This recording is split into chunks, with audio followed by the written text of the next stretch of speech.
Well, good afternoon, everyone. I would like to call this meeting of the Dartmouth School Committee to order for Monday, August 3rd, 2020.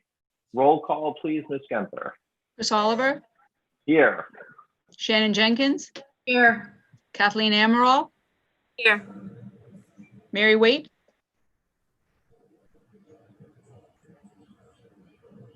Muted, Mary. You. He Here. is here. John Nunes. Yeah. Thank you, Ms. Genther. Once again, I'd like to welcome you all to the August 3rd meeting of the Dartmouth School Committee. I would like to remind everyone that per Governor Baker's orders suspending certain provisions of the open meeting law, Chapter 38, Section 20, the public will not be allowed to physically access this school committee meeting. The meeting will be conducted remotely. Members of the public can access this meeting via live stream at www.youtube.com/DHSTV Media. In addition, the event will be rebroadcast on DCTV channels 9 and 18 on the following days.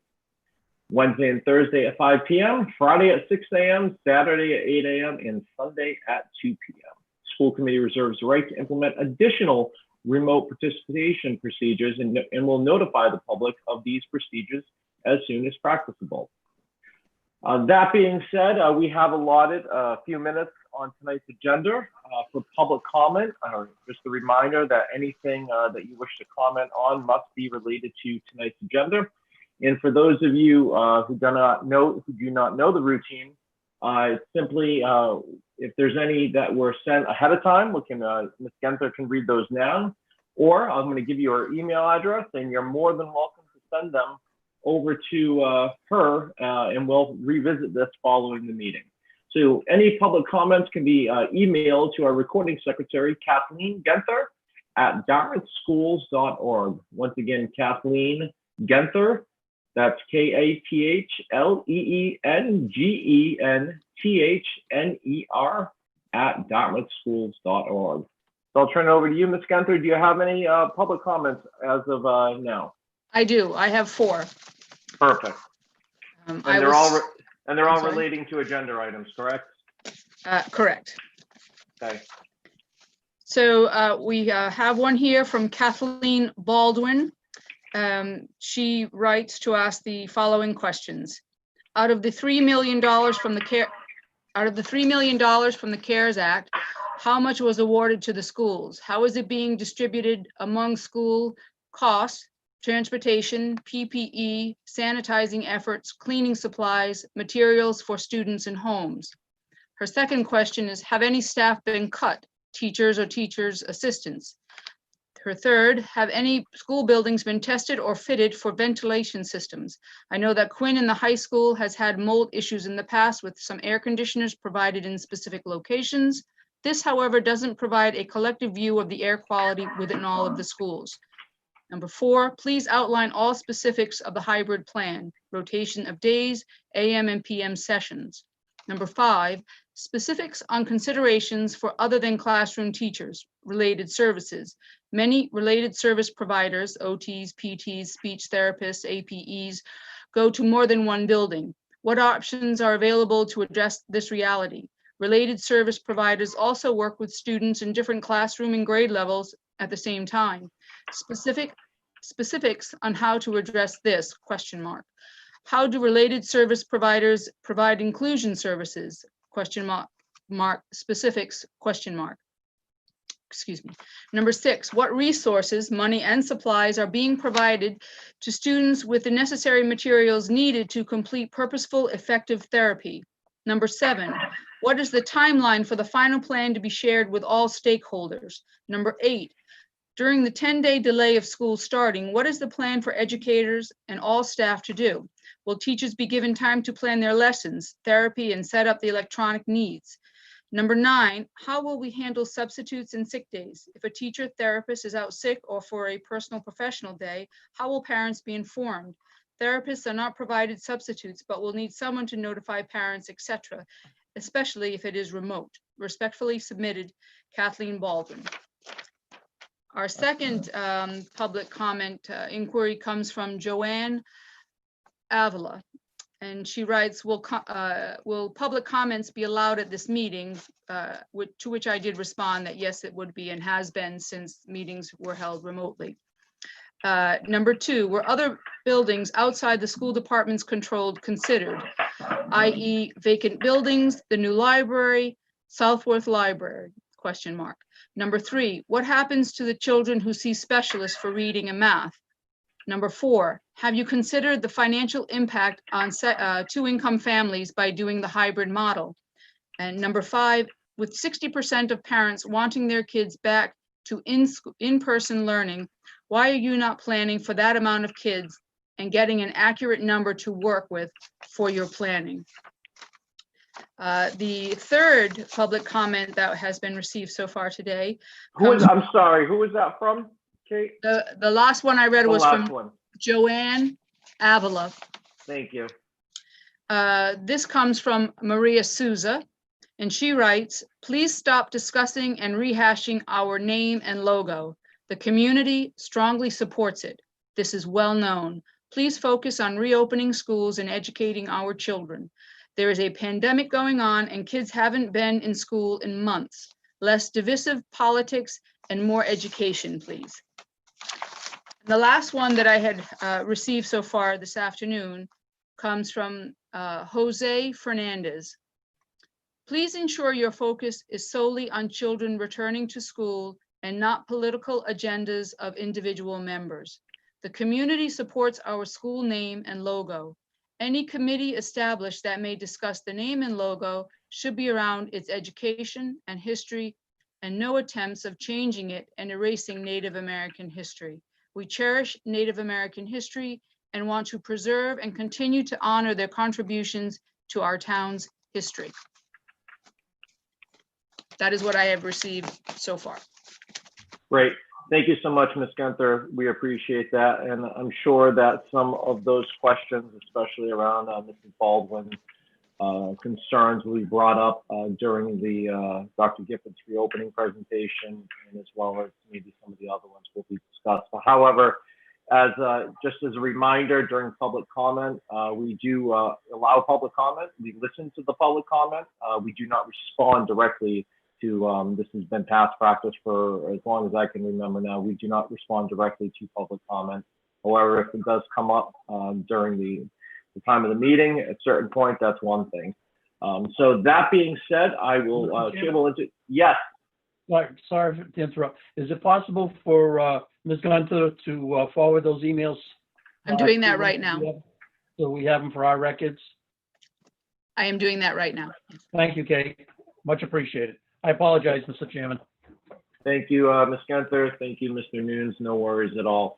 At this time, the chair will entertain a motion to approve the regular Mr. session. Oliver, excuse me, I've had my hand up for a while. You know what? The problem is I can only see myself. I'm not seeing anyone else. All right, so if I may, we received several emails late last week, where the people writing the emails explicitly asked that those emails be entered into public comment. Specifically, Brooke Worley sent an email. I know David Aaron sent an email, and those emails said, I would like these entered as public comment for the meeting. So if we're going to accept emails that come today, but not Friday, we need to clearly communicate that to people. You can only send public comment on Monday, or if they want it to be public comment, it has to be noted, but we can't sort of set up an arbitrary deadline and say, we'll take things today, but not things from Friday. That's fine. Kate, do you happen to have those specifically I do. in front of you? And I'm more than happy to listen to those. Overwhelmingly though, we've gotten 150 plus emails, at least myself as chair. So I don't often get the opportunity to see the details in all of them. So you're more than welcome to read those. I have no problem with that. Okay, I also have another one I just received from Renee Vieira. To just give me a moment.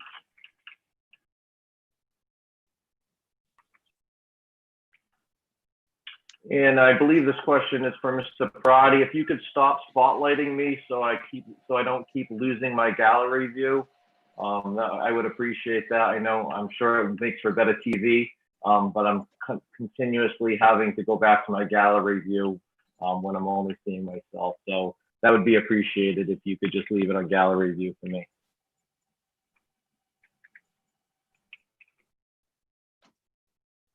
Mr. Aaron's writes,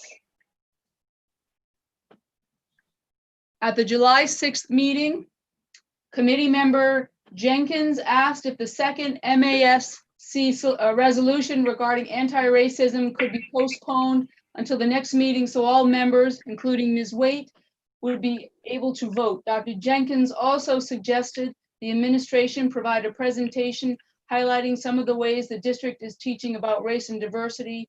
Superintendent Gifford stated the administration would prepare something. I'm sorry, I think that was already read at a different. Is that the email that you were referring to, Shannon? Yes, but I believe he also asked if the resolution will be taken up. And the reason why I highlight that is because that does relate to the question of the diversity committee that we're discussing. One moment, please. Yes, I see it. Mr. Aaron's writes, no, I'm sorry, I don't know that I actually have that one, Shannon, or I haven't found it yet. Forgive me. I'll read Ms. Vieira's comment, and if you could just come back to this maybe, and I can find these other ones for you. Sure, I have no problem with you coming back at the end of this. Thank you. So The discussion at the last meeting, and I'm looking at the minutes now, said that we were in support with sending that resolution to be sent to the policy subcommittee on anti-racism. That's right. That was what I remembered as well. Dr. Jenkins. I'm not suggesting that we should respond. We don't respond to public comments, but Mr. Aaron specifically asked for that to be read into the record. It says for public comment. And at the end of his email, it says the August 3rd agenda does not take up this resolution. Will the school committee be scheduling a vote on the MASC anti-racism resolution on August 3rd? If not, when? We don't have to respond, but he did ask for that to be read into the public record in public period. So that being said, I'm gonna clarify this moving forward. We're only accepting public comment the day of the school committee meeting. So if anyone wants to, once the agenda is posted, typically, unless there's a legality problem with that, comments will be taken on the Monday of the day of the school committee meeting, starting that day, because the agendas are usually posted 48 hours in advance. So I think it's only fair to Kate, who's going to be responding to these and the amount of emails that she gets, that we ask moving forward as of today that any agendas that are posted, the public comments are sent to Ms. Genther on the day of the school committee meeting. Okay. Would you like me to read Ms. Vieira's comments?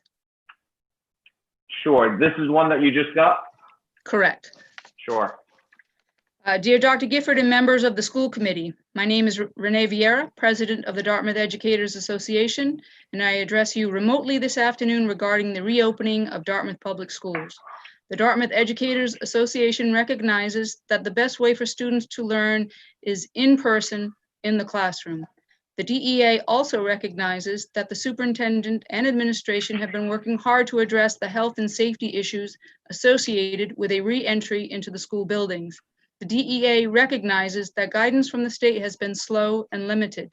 The commissioner's recommendations do not align with the practices presently being followed by the Massachusetts state government, local governments, and many businesses.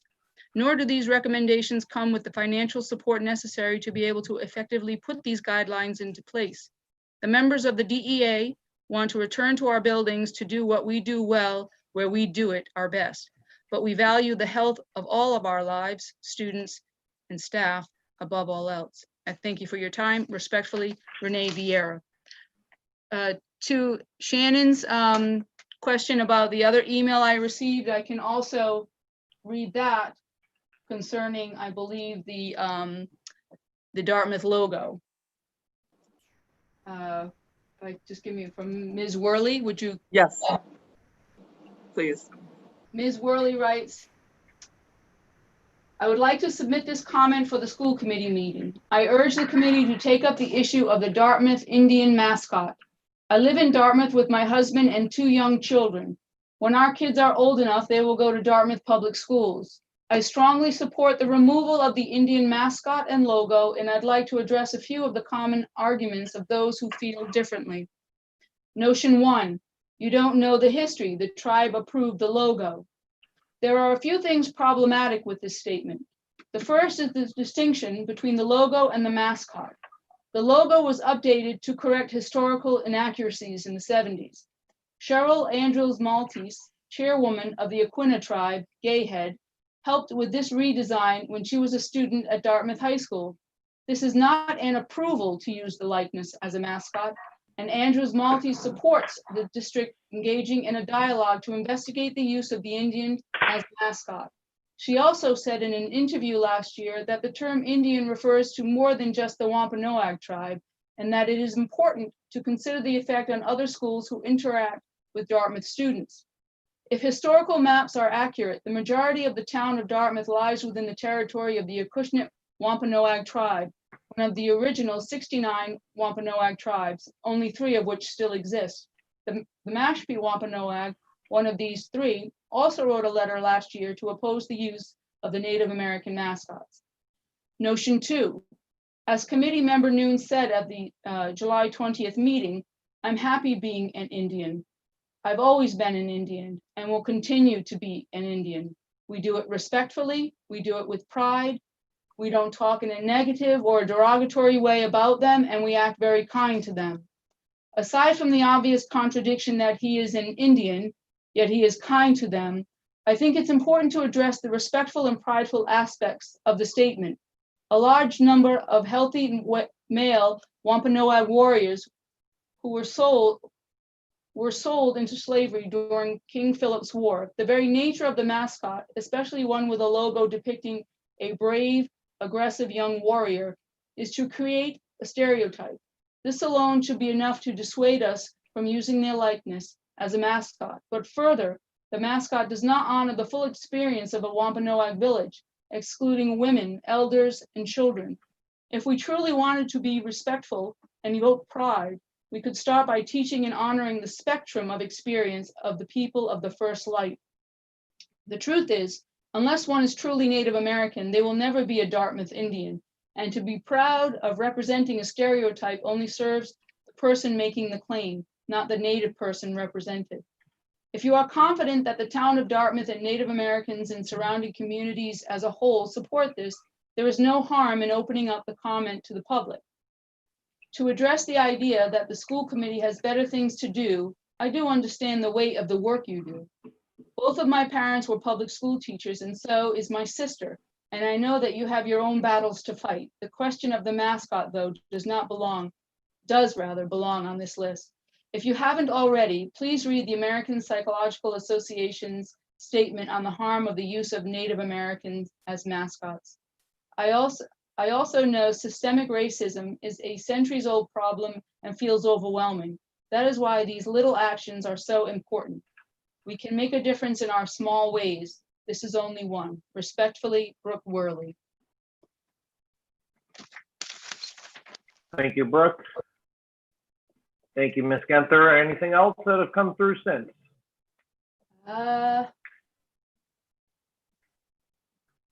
I don't see anything else at the moment. Okay, so like I said earlier, we will revisit any public comments that have been entered or emailed to Kate towards the end of this meeting. That being said, at this point in time, the chair will entertain a motion to approve the regular session minutes of July 20th, 2020. So moved. Second. I have a motion on the floor by Dr. Jenkins, a second by Mr. Nunes. On the motion, any further discussion? Roll call, please, Ms. Genther. Chris Oliver, Yes. Shannon Jenkins, Yes. Mary Waite, Yes. John Nunes. Yes. Kathleen Amaral. Kathleen Amaral, oh, sorry. Yes. Thank you, Kate. We appreciate that. Next up on the agenda, under old business, superintendent's update on return to school plans. I'll turn it over to our fearless Dr. Bonnie Gifford. I don't think I've been called that yet, Mr. Oliver. Thank you. So I'm going to share my screen and hopefully I work it okay. Present. And before I start, I just want to say, and we did receive a number of comments. My latest superintendent update, I invited folks to send their thoughts. So I did receive a number of those for consideration as we develop or continue to tweak our plan. I also want to say that to remind folks that this is an extremely complex situation. Our team has been working for weeks, continuing to get the guidance from DESE and trying to make the best plans that we think would best serve our students and keep our staff and students healthy and safe. I don't have all the answers yet. I don't have all the answers, even what Ms. Baldwin presented tonight, but we are continuing to work on all of those. We're aware of all of those. And as I said, between the central office, the teams of teachers who have helped, and the building admin, we're working very hard to try to create the best plans we can and know that they don't please everyone. So to begin with, I just want to go over quickly DESE and the timelines that we've been given. And as everyone knows, DESE has required each district, we've said this before, to develop 3 plans to support a return to school. We did present submit our preliminary plan on July 31st as required. This was simply a template asking for a summary of the 3 different plans, which one is the 100% in-person aligned with safety precautions. The second one was the hybrid model, same thing, aligned with safety precautions, and a full remote model. I'll talk a little bit about next steps about the August 10th date as we get to the end of this presentation. But as I said, as it says there, we will be making a selection and it will be due to DESE by August 10th.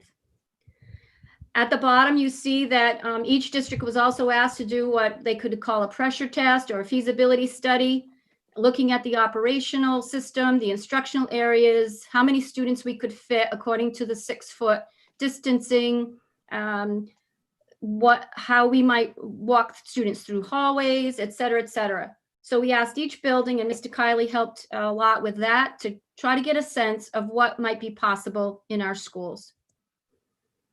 Just a quick timeline, you can see that DESE continued to provide guidance along the way. Some of it came later than we would have liked, such as the transportation guidance. We've had special ed guidance, summer school guidance. And each one of them is about 20 pages long. So we continue to try to sort through that and use as much information as we can as we develop our plans. We've also had continual meetings with the commissioner. Our roundtables meet across the state, the executive board, and of course we're in weekly, if not bi-weekly, contact with the special ed department from DESE, continuing to provide guidance. So some of the general safety requirements that we're looking at as we look at a hybrid model, I have to say up front that a full return is impossible. And I can talk a little bit more about that, but that will be pretty much impossible. So we're thinking of looking at these general safety requirements as we think more towards a hybrid model at this point. So we're using a 6 feet of social distancing with our desks. I was actually in a couple of the schools with Mr. Kiley today, looking through various rooms as we continue to support the building principals on all of their logistics and thinking through what they're going to be doing for everything. We're having excessive furnishings removed, and will be increased signage about cleaning, etc. One way in the hallway for group movement. Lunches will be served in classrooms, restroom and hallway supervision, and increased cleaning and sanitizing. One of the things we're looking at for the restroom and hallway supervision is with some of the grant money that's been allocated for COVID response is to try to hire extra support monitors that would continue to support recess time, bathroom visits, etc. Increased cleaning and sanitizing. Mr. Kiley has been working with our union, AFSCME union, to try to think about, can we increase time that folks are devoting to the buildings to be able to continually clean those areas such as the bathrooms and classrooms after lunch, etc. So to continue to add time. So right now we're in conversation about that. As we've said, students would remain as much as possible with their cohorts, and we'll talk about that in a minute, and/or grade level. For example, a grade 3 classroom with about, depending on the class size, 10 or 12 students would be in their classroom for most of the day. We've worked hard with our nurses as well, and again, with the building visits, looking at really pinpointing what an isolation area would look like, what are the protocols for visits and treatment, how do students flow through that area, and with bathroom access, etc. So we've been working on that and have some very good ideas, moving folks around in the buildings and reusing something, a room that wasn't a nurse's station might become a nurse station. So the buildings have pretty good idea of what that will look like. The transportation guidance, when it finally came out, said 1 student per seat, seated diagonally. We're looking at approximately 20 students because we want to be able to maintain a section on the bus where if a student does happen to get on the bus and exhibit some kind of symptoms, they can be put aside or separate from the other students. One of the things, a couple of things we would want to make sure folks knew that with this really significant issue that we have, students would be assigned a seat. They would be assigned a 1 drop-off and 1 pickup area only. We've accommodated tons and tons of them in the past. That will not be possible. Students will be assigned a seat. They'll be they go from, for example, the way the routes will run, even when they get picked up from school, the person in the back seat will go on first, et cetera, so that the person in the front seat then gets off first. Mr. Kiley is pretty confident that, very confident that given this guidance, we have the capacity to transport students in a hybrid method. And he has obviously gone ahead and purchased lots and lots of PPE equipment. And in answer, some of those funds we're using for that. Some of the funds might be used for the additional monitors, et cetera. Here is some of the items that have been, excuse me, have been purchased already. And of course, excuse me 1 minute. Depending on the person's role, such as a nurse, such as a therapist, the additional, they would have access to more intense PPE equipment as necessary. We do not have a shortage at this time of any of this. Hand sanitizer dispensers are being put in all of the classrooms. So as we said, we did conduct a feasibility study starting with DESE's minimum 3-foot requirement. As you know, it came out and said 3 to 6 feet. And obviously with that, there's just no way we could get all of our students, even using, as it says here, non-traditional teaching areas, the gymnasiums, the auditoriums. There had to be redeployment of staff. There was, as I said, the potential for layoffs because we would need, let's just say we needed more math teachers to split math classrooms, and we don't have the properly licensed personnel. So does that mean hiring different personnel? And some personnel don't have the position. So it was just becoming a nightmare to make that happen. Plus with the transportation guidelines, it would just be either additional buses, required, did I spell buses right? Yeah. And double routes, et cetera. So there are not, I would say, very few districts across the Commonwealth that even are going to be capable of doing this, and good luck to them. So our hybrid model for folks, what we've decided on for continuity of learning, trying to maintain small class sizes, is that we were looking at an alternating day with 2 cohorts of students, cohort A and cohort B. We are in the process now of trying to identify and split students into those cohorts. It's difficult. Everything's difficult, but what we want to do is put siblings together so that parents have their children, you know, we know this is difficult for parents no matter what happens. So that's our intent at this point. So students that, let's say in cohort A would come in, they'll follow their daily schedule. Teachers are teaching every day in their classroom.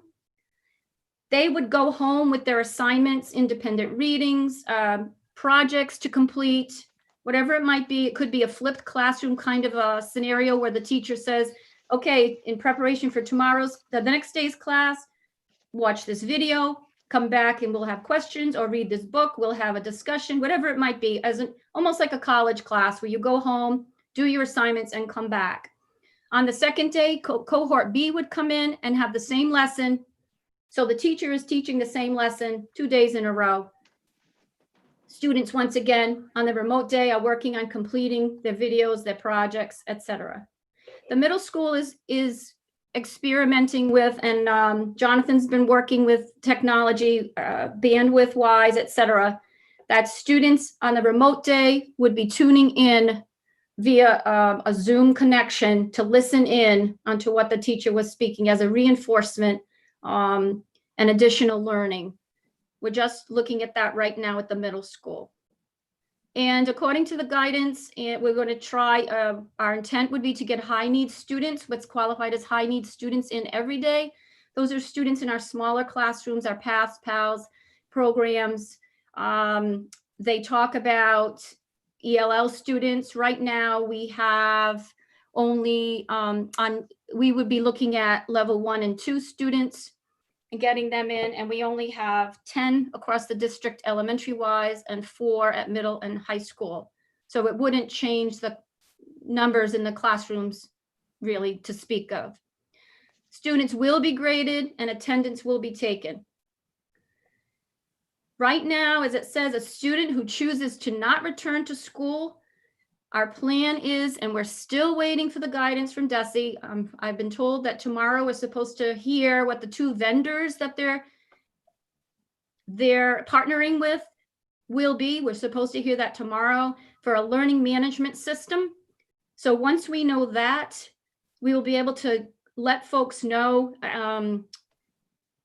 I mean, there's many options. You can have people in charge of it. You can just turn it over like almost like that's up teachers at the other end. You buy into that, and students then access a remote learning platform put out by one of these vendors. I understand one of them that they've been talking about is located in Florida and is very successful. And then we have the remote learning right now, and there is a spelling error there, a D missing. As of today with the conference with DESE and the commissioner, they're continuing to say this is not recommended through their medical experts that they've been consulting with, given the virus trends in the state. And they're continuing to, once again, push for as much in-person learning as possible. But if we do have to go remote, our plan would be that the schedule, their regular daily schedule, students would be following that with real-time face-to-face lessons. Teachers would be teaching, not taped lessons like enrichment things like we did in the spring. So that's why we say on daily basis, students will be visually connected with their teachers for their content. We will want teachers to report to their buildings and work from their classrooms, and attendance will be recorded, etc., grades earned. And at this point, I put this in. We have not made a district decision. Of course, we don't know about sports, but according to the commissioner, he was recommending if students chose remote, why would they then be allowed to come in for other things? Again, no decision has been made. Special education, as you know, has had an upgrade as far as guidance goes. So these are some of the things we're looking at, again, with the special ed students, the significantly challenged students coming in every day. Beth and Lori are working hard, working on evaluations and how to get those conducted now. Remote, as we can see, we did have some folks attend some online classes this year to help with them learning about teletherapy, our speech pathologists. Team meetings will be held primarily off as a remote.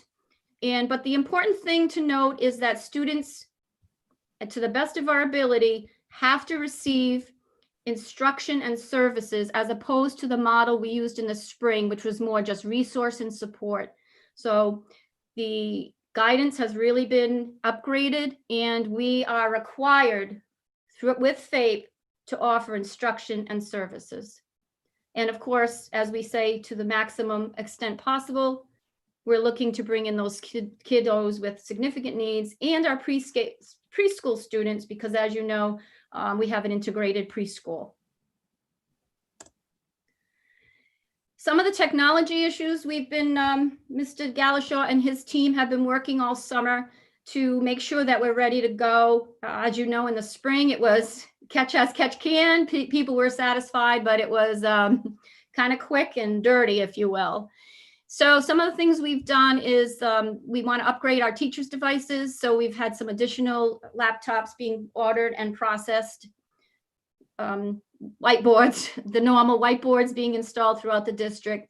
But again, preparing for the extra bandwidth, the expanded bandwidth, because if you think about it, if the teachers now all come in for remote and working from their classrooms, that's going to have a huge impact on the bandwidth that we have been using so far. So that's in the process.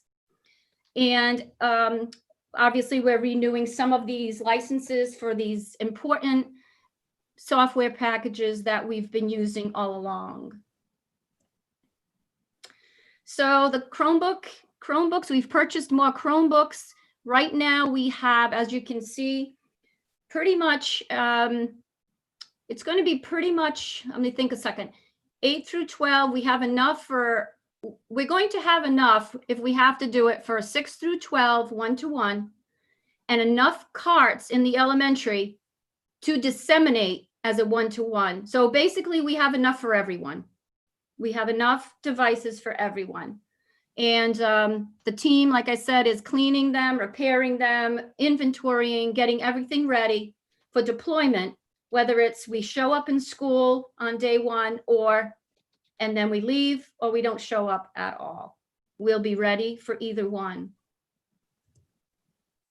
Some of the financial support we are receiving, I asked Mr. Kiley to put this in to let folks know that there is quite a bit of money that's available, but we have to apply for the grants. But we have the Corona Relief Fund, the ESSER money, of course, and we're waiting to hear on a remote learning tech grant that we did apply for. So we hope to hear on that any day now, and that would help us buy additional hardware. And then, of course, the CARES. As you can see, we're not sure. That's for some school, but it's basically non-school specific.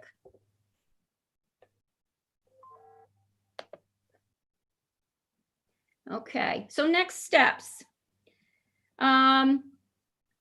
So Desi said that they are supposed to tell us, give us any feedback on the template that we sent in. And again, it was just a summary of basically what I just told you on the 3 plans. We have to continue negotiations with the union. We have a meeting on Wednesday. The last negotiation session we talked a lot about safety and health, and we want to continue those negotiations to talk about these plans that we have suggested. I am also going to, now that, especially once next week, which I'm hoping that we then can make a decision and we have enough data to make our decision of what we're going to try to start school with, send information, or actually I need to gather data from the community, from the parents, explicit data, household data, students in school, are they planning to come back? Are they not planning? Do they choose remote? And are they planning to ride the bus if they do come back? This kind of data will be very, very helpful for not only from the district's perspective, but also from the building's perspective as they're continuing to ensure that they can fit all of their students in classrooms, et cetera. We have had conversations with our local health agent and other stakeholders by meaning like nurses, et cetera. And we will continue to do that, especially as we get closer to deciding what plan we will implement and ensuring that we have followed all recommended guidance as far as health and safety go. Obviously, the buildings will continue. As I said, I was at buildings today with Mr. Kiley, and we'll continue to work with folks in the buildings to work out problems and logistics and help them prepare for what their cohorts look like. So the final implementation plan, I was mistaken, and I clarified that today as the commissioners meeting. We will not have to vote on the entire plan itself as we've drafted so far and continue to tweak. I know there's errors, et cetera, but what will have to be voted on and submitted by August 10th is what we are choosing to implement, whether it's the hybrid, the remote, et cetera. There is the possibility if the chair signs a letter to DESE, he said today he would offer districts a couple of days extension, which I think we might do only because if we have our meeting on the 10th, I really want to then be prepared to be able to submit that the next day or the 12th or so. So we'll probably do that. As far as the 170 student day go, again, that was clarified again today. That is not bankable. That has to be upfront days. The one thing we did suggest to the union was that we hold off a couple of days, not knowing what might happen a few weeks in. Do we need a couple of days to rethink, retrain, relook at what we're doing? Do we transition to another plan? So we will continue to have that conversation, whether we hold our own PD days out and then use I'll call it the commissioners' days up front. Those days are meant to be for training for health and safety, logistics in the buildings, setting up the classroom. Well, the classrooms will pretty much be set, ensuring that folks know about their the various plans, the hybrid and the remote, and how it will work in their school, and any other logistical things that have to do with this transition to a different learning atmosphere. And as I said, the vote on our implementation plan.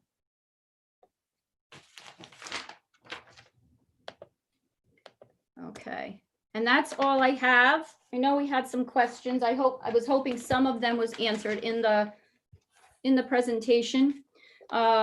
One, I will talk a little bit about arrival and dismissal because I know Mr. Nunes had a specific question, but again, we're going over that. We went over that with buildings today, working out a plan for that, how students are walkers we'll call them walkers that meet their parents, et cetera. So we are working on those dismissal and arrivals.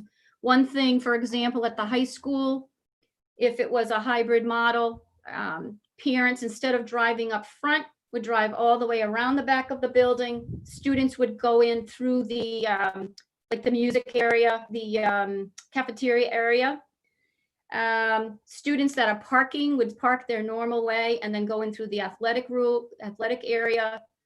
And other students obviously would get off the bus and proceed through the front foyer. So all of that is being looked into and worked on. Lunches, we said that would be in the, so anyway, why don't we stop there? And if folks have specific questions, as I said, I'm sure I don't have all the answers. But I'm not sure there's much we haven't thought about, just don't have the answers. Thank you, Dr. Gifford. I know that took a lot of time and a lot of effort to put that together, and we still don't have all the answers that we're looking for. So I know I have some, but I will open it up and turn it over to my colleague first. So I'll start with Mrs. Waite. Yes. Hi, Dr. Gifford. One question is, my 2 high school kiddos are getting excited about clubs. What are your thoughts? I know we've talked about sports being delayed. What about clubs that run in the evening with kids coming back into the school? Are we going to try to move those, say, debate, DECA completely on, have those be virtual, and will the stipend still the same with the same staff? Like, what are your thoughts on that? Yeah, I actually had a conversation with Mr. Tebow today about that. And we are going to play it a little bit by ear right now. We'd love to consider having them. We would, if it was possible and we were in a hybrid model, we would certainly want to try to do the cohort A, cohort B kind of thing. And and if, I guess there are certain clubs, like a debate club, for example, that could certainly be virtual. So either way, we would try to keep as many as we could functioning. And in that case, yes, stipends would just remain the same. Right. Okay. Thank you. And also, I just did want to mention also, we've decided, because someone asked about food allergies and that because students would be close, we're gonna tell folks it's a non-peanut district. And I know other districts have done that. So Thank you. It'll just be off limits. I mean, I can't monitor if a student brings a peanut butter sandwich, but, and also don't forget, they'll be 6 feet apart at their own stations, not running around the room, and the room will be cleaned after. So we've made that decision as a district. Thank you. Thank you, Mrs. Wake. Dr. Jenkins. So I'll just start by saying thank you to everyone working on this. Sometime back, I had the opportunity to visit an aircraft carrier, and I was talking to a fighter jet pilot, and he said in order to land their fighter jet on an aircraft carrier, he had to get his head in a window that was like about 1 foot. And I'm sure that's kind of what it feels like to you. You're flying a fighter jet and you're trying to fly through this little window. It's really hard work, and I think we all very much appreciate how much time and effort you all have put into this. Mine is, I think I have a couple questions, but I also want to make a comment because I'm seeing a lot of emails to us and comments about social media. Well, all of the parents say they want fully face-to-face, right? Why aren't we doing that? And I think it's really important to emphasize, right? The safety of everyone involved here has to be paramount. Right. I understand as a parent how tremendously difficult this all is for parents, working parents, but the safety of the people who work for us and the children who come into our buildings has to be our number one concern. And then the second thing is, you know, what's sort of best for their education, because then we also get the flip side. Why aren't you going fully remote? And this is a very difficult decision, but we know how important it is for our kids to be in school with their teachers. So this is a really hard one, and I really appreciate all the work that you've done on that. I think one comment I would have is I talked to a friend who's a pediatrician, and she was very eager to figure out what the local district is doing health-wise. And I said, I think they're probably working on it, but I would recommend not just the health department, but the schools directly reach out to, like, particularly local pediatricians, just to share your protocols with them, finalized. And then the other question I have is for Mr. Kiley. Do we have any indication when we'll know from the town what's going to happen with that $3 million? Is there a timeline? Are they going to hold on to it and wait and see? What are we hearing from them? Well, so the $3 million is an entitlement that the town has been allocated. So the good news is that that money is available to the town. There is some question as to if there will be a change as to what that money could be used for. So it is possible. Initially, there was a great deal of discussion from local municipalities over whether those funds would be able to be used as revenue replacement. So because of lost revenue, there is a substantial financial impact of this pandemic to the town. So tax revenue. The thought was that at some point, those monies may become eligible to be used as revenue replacement, and then it may make sense for the town to utilize them as such. The town has been great talking to me about, asking me about what we need to do what we're trying to accomplish. The reality is that depending on what option we choose, it's a great difference as to what the financial impact would be. So As Dr. Gifford said, it became apparent pretty early on that the full return, utilizing proper social distancing wasn't going to be feasible for us. But if we had, besides that, there were a whole set of circumstances that we had to overcome, including financial ones that made it prohibitive. We would have had funds, though, to address those. Between those funds that the town has allocated and the other funds on that slide that I listed there, the CVRF is a significant amount of money, and the ESSER money is also a significant amount. So between the two, we have more than $1 million that the school department, will be directly allocated. I would anticipate that depending on the modes that we use of these 3 plans throughout the year, we may just use that $1 million.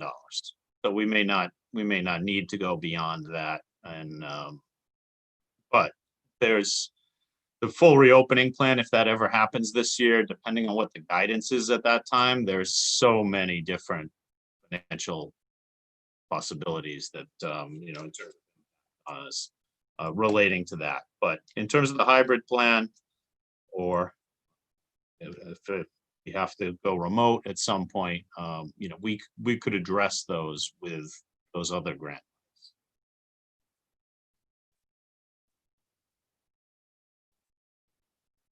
Thank you. You're welcome.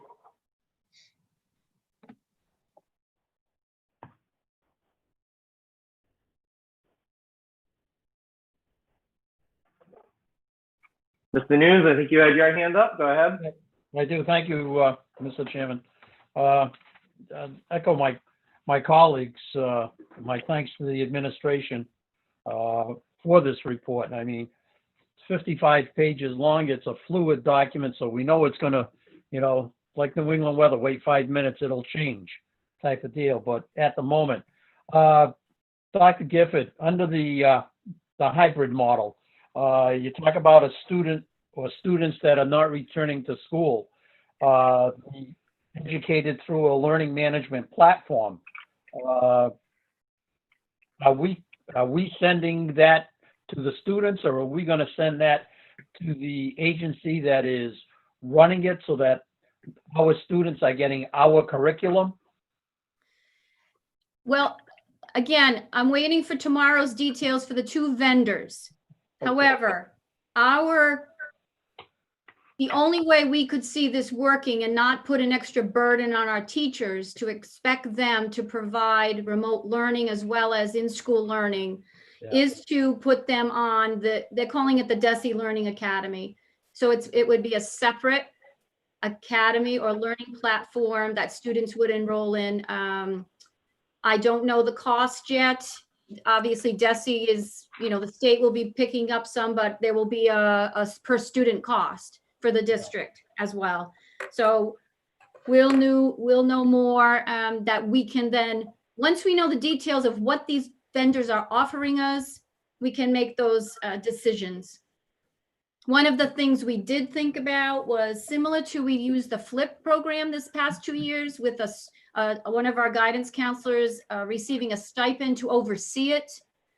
We thought that could be a possibility where at each level we have people at least overseeing, making sure students are staying engaged with that platform, reaching out to them if something's going on. So, but I think, the number of people that have expressed interest about what a remote learning plan might look like, I think would obviously want to keep do what they can as well at home to keep their students engaged. Okay. Mr. News, can I interject real quick here? Because last year we actually had experience with this. So I actually know what these things look like. And most of these big online providers, we worked with the high school to make sure they're aligned. They're mostly sort of Common Core aligned, which is a little bit how ours is. So the overlap, like we went through class by class, the overlap with the Dartmouth High School is not 100%, for instance, or any level. But it's pretty darn close. They're getting many of the same major things from these online providers. And I suspect that Desi is looking at the same things that we looked at. And they align really pretty well with the curriculum that we give and it's not specific to Dartmouth, but it's pretty close. Thank you, Shannon. I appreciate that. Yeah, you would have had that last year being the way. Thanks for the input. Dr. Gifford, as I'm thinking here, with this alternating schedule, how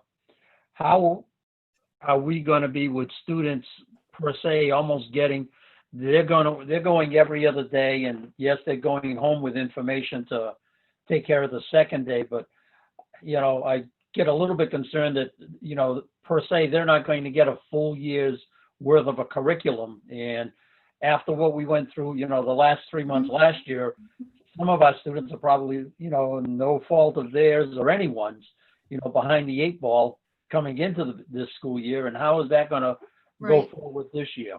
Right. No, we're obviously concerned about that as well, but Ms. Oliveira with the team of teachers is working very hard to try to condense some of that and really focus on those essential standards. We weren't so far off last year. We were happy to see when we did analyze our curriculum, what had been addressed already. And if you recall, Desi put out, what did they call them? The power standards or whatever it might be, the learnings that students should have under their belt to progress to the next level. We were very close to almost have addressed pretty much all of it. So at this point, we're not so far off with that. What we're more concerned about, I would guess, is students that obviously have very significant needs and have obviously regressed over time, and how are we going to get them back, especially if it is a remote, it's very worrisome. Yes. Okay. Couple of questions for Mr. Kiley. It's obvious in some instances, with all these classrooms having to be modified, there's a lot of extra equipment. I mean, do we have storage space, or are we renting storage containers to put them in so that, good Lord willing, this blows over and we're able to go back full time? The equipment is handy to get back set up in the classrooms. Right, Mr. Nunes, it's a big issue, of course, because the classrooms, in order to maximize the space, certainly can't be set up in the way they were before. So we have rented storage containers. We'll have some at all of the schools, and some are already here. They'll be watertight, but their primary use will be for furniture. So as Dr. Gifford mentioned, we're really working on eliminating as much of the extras in the classroom as we can to optimize that space for students. So it's challenging, because especially at the in the elementary schools, where you have an awful lot in each classroom, a lot of materials and a lot of opportunities for kids to engage with things in the classroom that we're not going to be able to have under this model. But yes, storage containers are our current solution to that. Yeah. And hopefully it's short term. Exactly, yeah.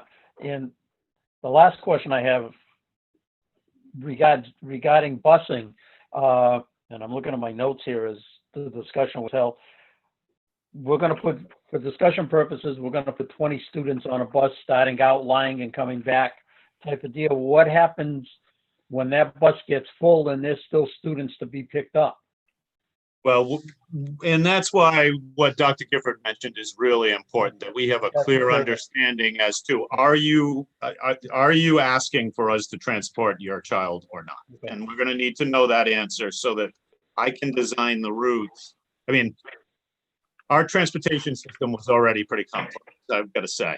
And now what we're going to be doing is essentially doing it twice, 2 separate sets of students. So we're going to have, this is the only place you're going to be picked up. This is the only place you're going to be dropped off. It's very different, because we have provided a extremely high level of service in the past, but for the safety of the kids, We need to have assigned seats. We need to know who is going to be getting on and off each and every one of these buses. So it's going to be a different system for sure. We're prepared. We're working on it. Okay. Thank you, Mr. Kiley, Dr. Gifford. I'm all set at the moment, Mr. Chairman. Thank you. Thank you, Mr. Nunes. We'll turn it over to Mrs. Amaral. Thank you. I'm gonna try to get this. Like you, I don't like seeing my face get big. It's really distracting. I mean, I have a lot of questions. I mean, I commend everyone, planning. This is just, it's on paper. It's very comprehensive. It's 50 something pages long. But my mind keeps going to the, what's going to happen at day one. How are we going to keep all these things in order, and how are we going to support all of our students the way they need to be supported in our staff? I want to, I guess, start by going back to a couple of the questions that I had that Ms. Baldwin actually addressed,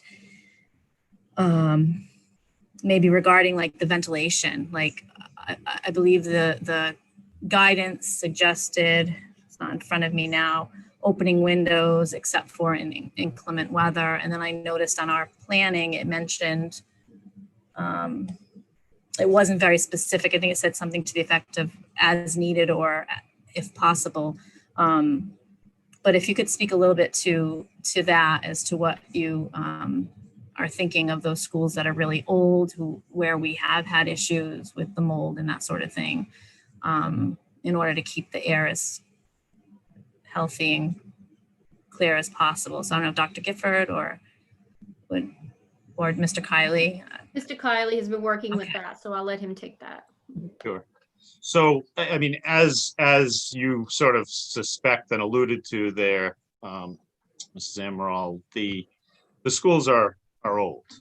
So we're dealing with equipment that's mostly original to those buildings. What we are focusing on is in conjunction and supported by the guidance, as you stated, opening windows to promoting extra ventilation into the classrooms. We are currently, and we do this normally with preventative maintenance during the summer, making sure that all of the ventilation equipment is operating fully. We are committed to changing filters more often.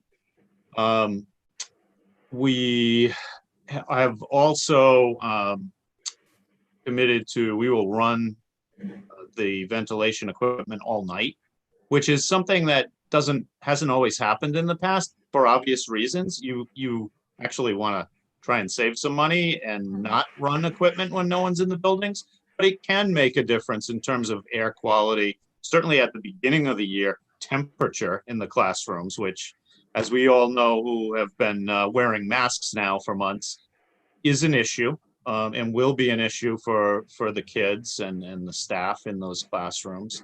So if we operate that equipment basically 24 hours a day, it will make a difference in the classroom.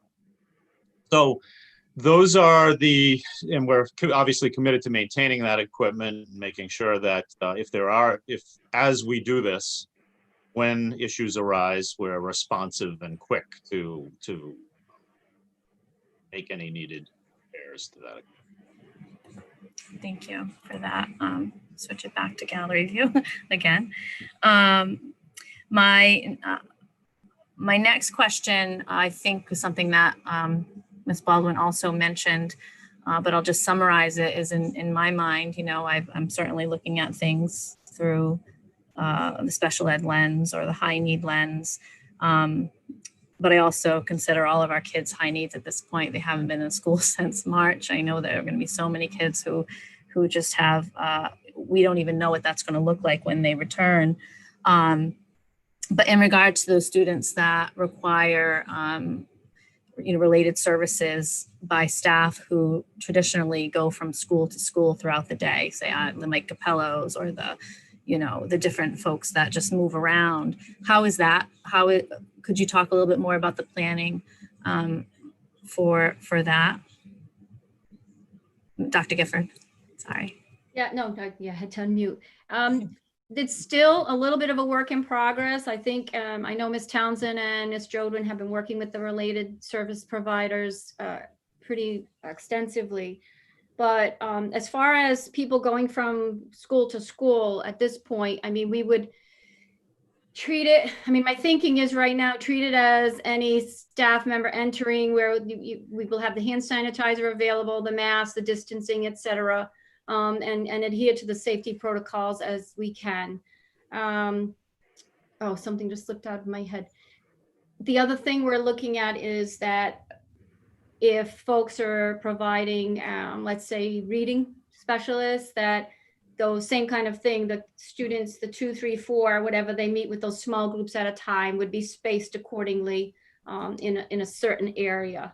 So yeah, I mean, Ms. Baldwin certainly had some very good questions. And as I said before, we don't have all the answers, but we're continuing to do the best we can to have the safest place we can. Something along the lines too that I've been worrying about, kiddos who are so those students who are prioritized as having high needs, most specifically those students who are whose IEPs indicate a separate placement, but look forward to and obviously benefit greatly from inclusion, you know, within that. How is that going to be changed in any way? Students going in for a certain point in time of day with support needed, is that going to be impacted at all? We're working very hard to maintain those IEP minutes on each part of the grid. So we would expect that those students would be able to go in. And don't forget, the classrooms themselves will be 9 or 10, 11 students at the most anyway. So we would expect to be able to do that. It's not easy to think about, especially, you know, all of those grids that the minutes have to be, and the special ed teachers that might be on one day working in the inclusion classes, how do they provide the minutes on the other day? So we're working to try to help and figure that out. And of course, Desi hasn't been very explicit on that either, except to say, do it. Right.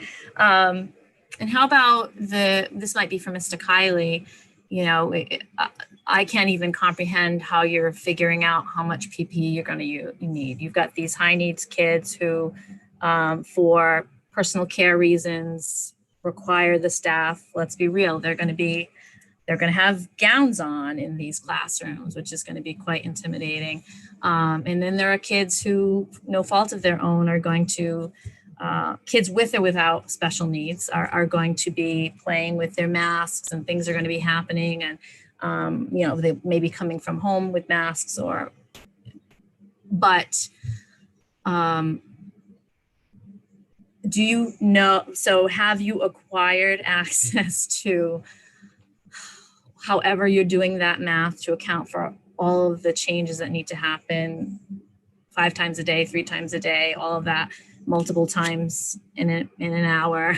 I mean, I'm living it, so I can just tell you it's probably triple what you're thinking or more. Have you secured or could you give like a ballpark of what you anticipate being ready? Like, we have enough for 2 months of classes. We have, realistically, we can go through the holidays, or we might run out in the end of October. Do you have any kind of the numbers regarding that? I guess what I could say is that we have already procured all types of PPE. Not to say that we're not going to be buying more, including, you know, well before school starts, receiving more. I've not found particular PPE products that I can't obtain. So I don't want to tell you who my vendors are because I don't want everybody else to call them right now, but I have found it available to acquire gowns, gloves, masks, face shields, all of the safety goggles, all of the PPE that we would that were recommended by the Department of Ed for sort of the situations in which a staff member might be in a position to be, you know, close to students and be interacting with students in a way other than just, you know, wearing a mask. So we've been able to acquire what I would say, I would estimate to be already more than a month of school. In some cases, in terms of masks, we've got months of supply. Anticipating that those are going to be a popular item for sure, because everybody's going to be wearing those. We will be acquiring more gowns, more gloves. We actually have months worth of gloves already. Gowns probably, and face shields are the things that are high on my list of procurement. But again, I haven't had a problem. I have some that I'm expecting in a couple of days. I haven't had a problem acquiring those, but I agree, it's hard to estimate. The Department of Ed issued a document that had some estimates, some formula that they came up with. I'm pretty sure that they just had a best guess with that. So I agree that it's going to be challenging. Sure. Yeah. Well, that's good though, that you so far haven't, you know, come across difficulty accessing it. But I think I have a lot of questions. I don't want to take up too much time, but I had one more. That my printer's not working, so I had to screenshot my notes on my, oh gosh. Oh, and I think Dr. Gifford, you sort of answered this already, but just in case, once we come forth with the plan that we will be going with, right? Most likely hybrid, but we don't know what's to come. Will there be an opportunity at that point for you know, you don't want to sign a contract until you know the details. And even for myself, my son, full disclosure, is out of district, but you know, I don't know how I feel about him returning, no matter how difficult it is working. I lost my train of thought, sorry. Yeah, will families then have the opportunity to sort of sign back up or get back into the other lane of remote at that point? Or will they sort of be stuck wherever they decide once we survey them again, I guess? Is your question that if we say hybrid and then people opt for the remote DESI plan, but then we go to remote, can they come back to us? Is that what you're asking? I think so. I think that's a good, yeah, that would satisfy. Yeah, I think that's the most, not concerning, but something to really think about, because I'm thinking, yes, because we would want them back to what we're doing, especially given Shannon's experience where they're probably similar pathways. And yet then part of me says, I would hate to see us flip-flop a number of times and the kids go back and forth. It's a hard thing, but I think once the parents have, like next week, a better understanding and they get to digest all of this and they get we ask them for the information. I mean, we certainly would entertain people having second thoughts. You know, it's just for planning purposes and making sure we have enough space, et cetera. It's pretty important that people try to make the best decision they can for their family. And thank you. And I won't ask any more questions right now. I have a lot of them, but my head's exploding. But I just want to thank everyone. You know, this is just, you know, we talk about the emails we've gotten recently, and I've been a little bit disappointed in the tone of a few of them, insinuating that people are not up late at night or are not sleeping at all. And not focused on getting kids back to school. So anyway, I had to say that because it's been bothering me. But I thank you. You know, classes would have already been set. Teachers would have known. We would have been getting letters out this week to families who their classroom teacher is. So we're all in this together. We can just do the best we can. But I appreciate the effort of the administration for just trying to get it together. Appreciate it. That's all. You're welcome. They've been working hard. I will say, again, ask me any questions, call me in the office, because I want you all to feel comfortable. You are going to have to make a vote. So we need to make sure you have your questions answered. Thank you, Dr. Gifford. Thank you, Mrs. Amaral. I share all of my colleagues' comments and concerns. First off, foremost, thank you, Dr. Gifford. Thank you, Mr. Kiley, the rest of the school district administration and staff that are, going on Zooms, teachers that are volunteering hours, going on Zooms to meet with, different faculty groups. There is no easy, make no mistake about this. There's no easy decision. First things first is there was a comment about returning to full reopening. I've gotten some of those questions as well. The bottom line is this district cannot, we've determined, Dr. Gifford and her staff has determined that we cannot safely reopen the Dartmouth Public Schools at 100% capacity. It's not feasible, it's not safe, and that's why that was taken off the table. That being said, the two plans that we're looking at here, we're looking at the remote plan as well as a hybrid plan. In full transparency, I am not convinced on a hybrid plan.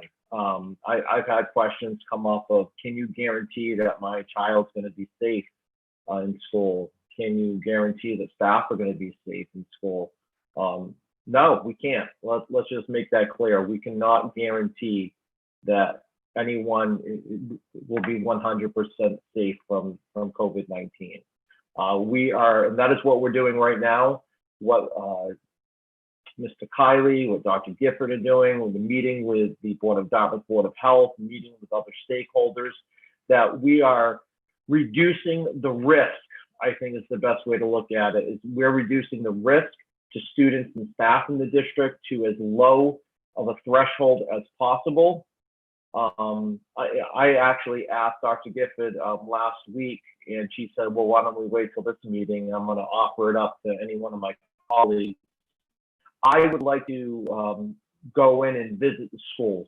I would love to do so. I'd love to do a walkthrough of each school. I want to see what classrooms look like. I know in my own district what a classroom with 6 feet of distance looks like, with everything off the walls, extra furniture removed. It's a very sterile environment.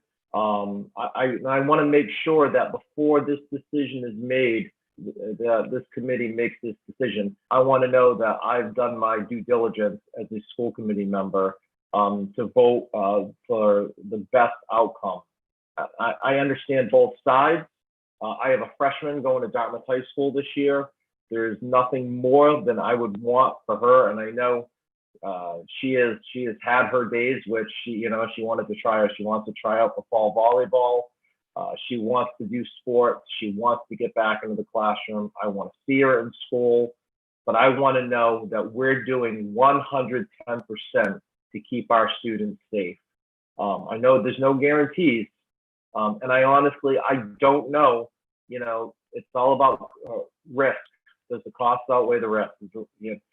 And I personally don't know what the answer to that is. I do thank everyone, but I would like to offer it up if any one of my colleagues, if anyone else would like to do a walkthrough. If there's more than 2 of us that want to do it, maybe we can break up to visit different schools.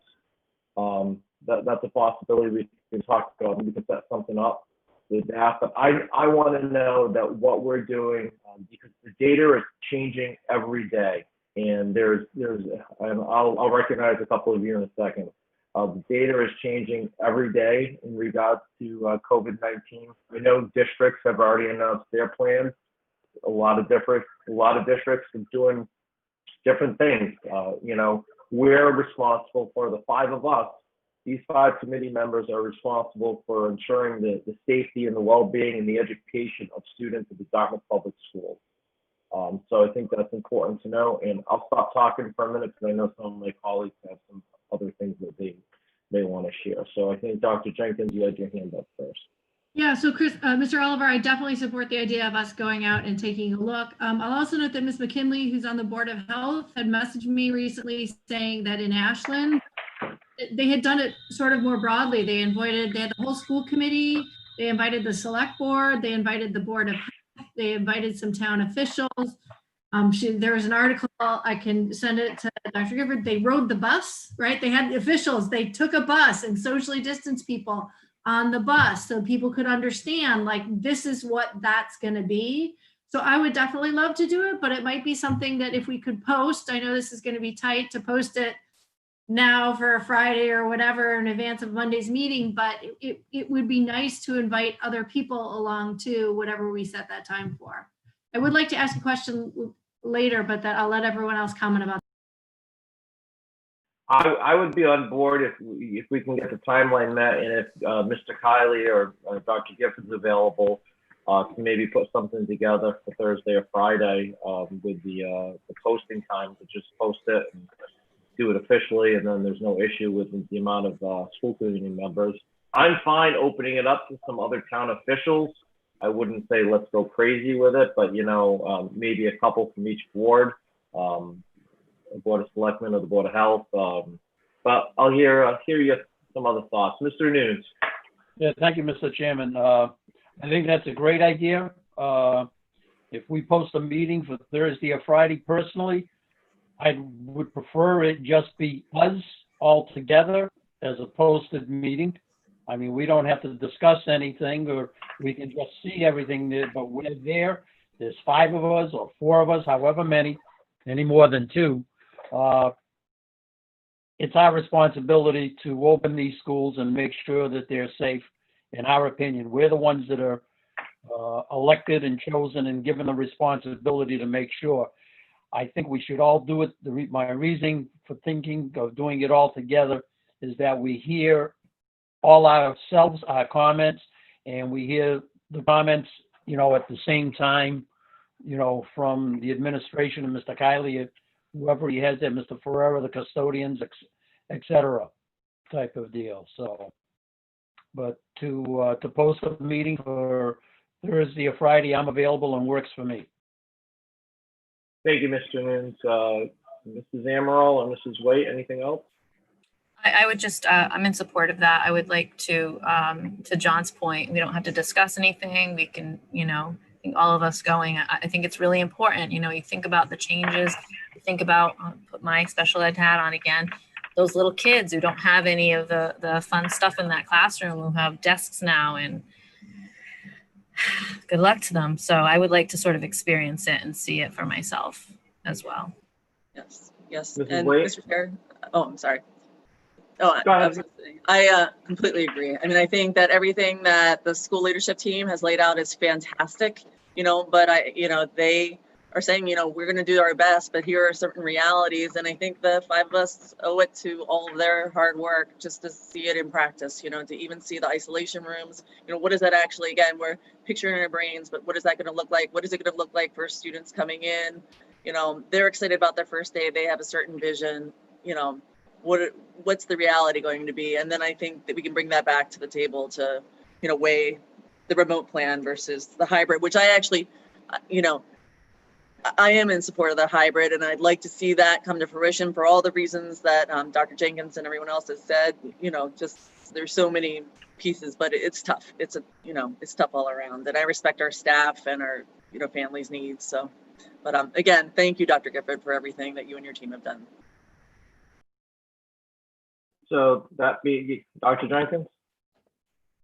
I just thought of one other question as we were working through this, and I mean, everything is really hard, but one of the things I'm having as a parent of a high school student, I'm just having a hard time wrapping my brain around high school and middle school. I know that there's often the guidance counselors don't come back until a week before school starts, and then there's often some churn around schedules, right?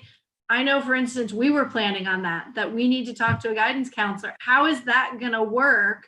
Are we going to bring the guidance counselors back earlier, or what are we going to do? Are students stuck with the schedule they have? Because before you just move people around, but now that has sort of really significant ramifications for everything we're doing. Lots of good questions. Yeah, we're actually in the process right now. The high school's been the first one trying to break up those cohorts and look at the numbers in classrooms.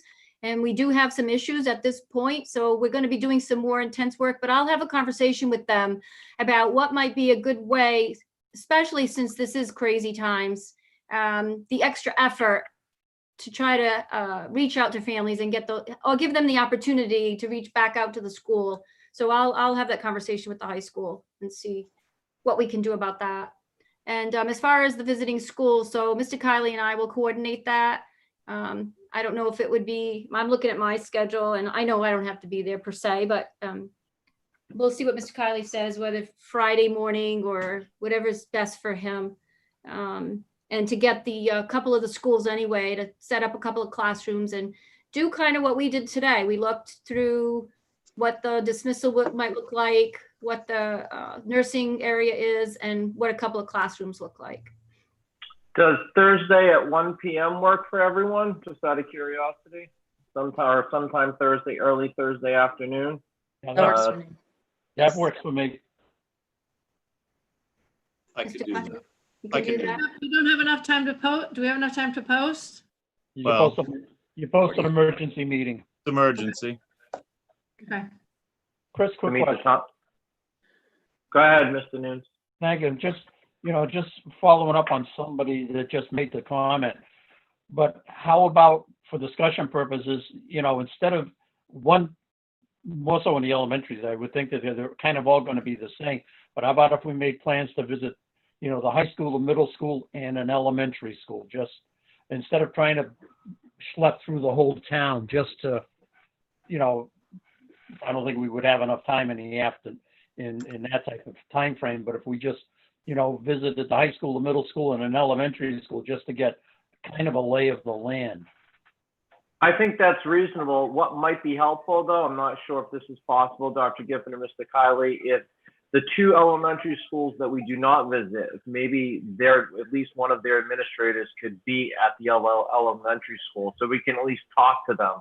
Because I want to listen to all the building administrators. I think it's important from the school committee perspective that we listen to challenges, we listen to everything. Mrs. Amaral? Of course, once again, I think it's really important that we keep Quinn on the list because I also, obviously the preschool, but I do want to make sure that we get to see, the place where most of the programs kind of exist and the higher needs. I think it's important that we get in there as one of our elementary schools. I agree. I think that's reasonable. I think that's very reasonable, and it's centrally located and it has all of our programs. Mrs. Waite? Yes, thank you, Chris. Another question I had, these questions are going to keep coming up, I'm afraid, but the band and chorus, since we know that we have limitations there with the ability of the chorus to actually practice inside, and actually, from what I understand, I think the chorus space doesn't even have windows, that's at the middle school.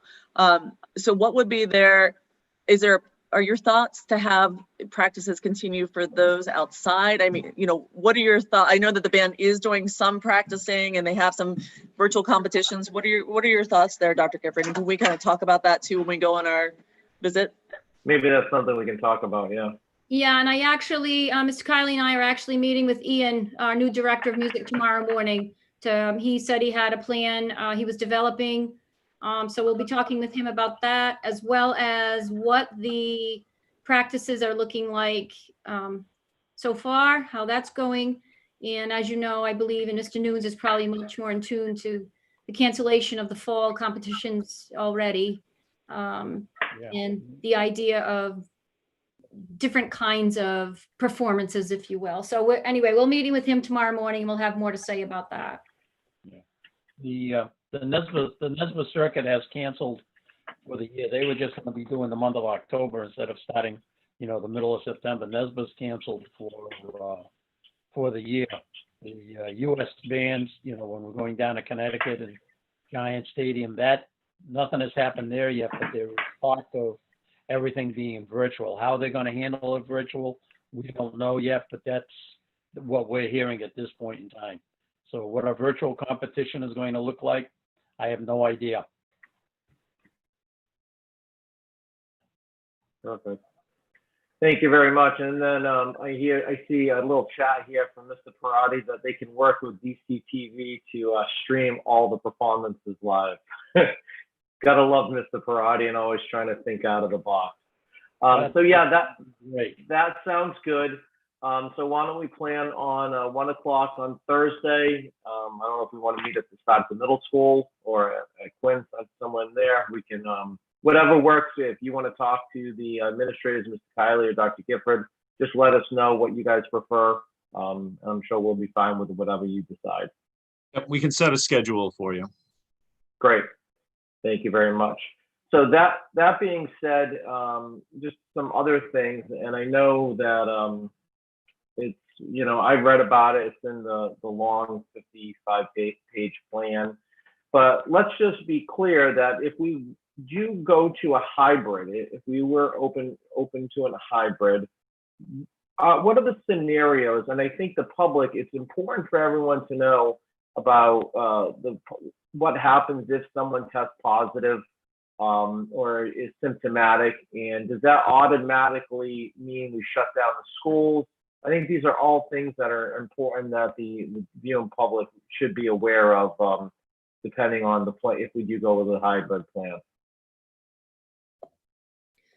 Right, and as you know, the document that came out offered many, many scenarios, the what ifs, to give us some kind of a threshold.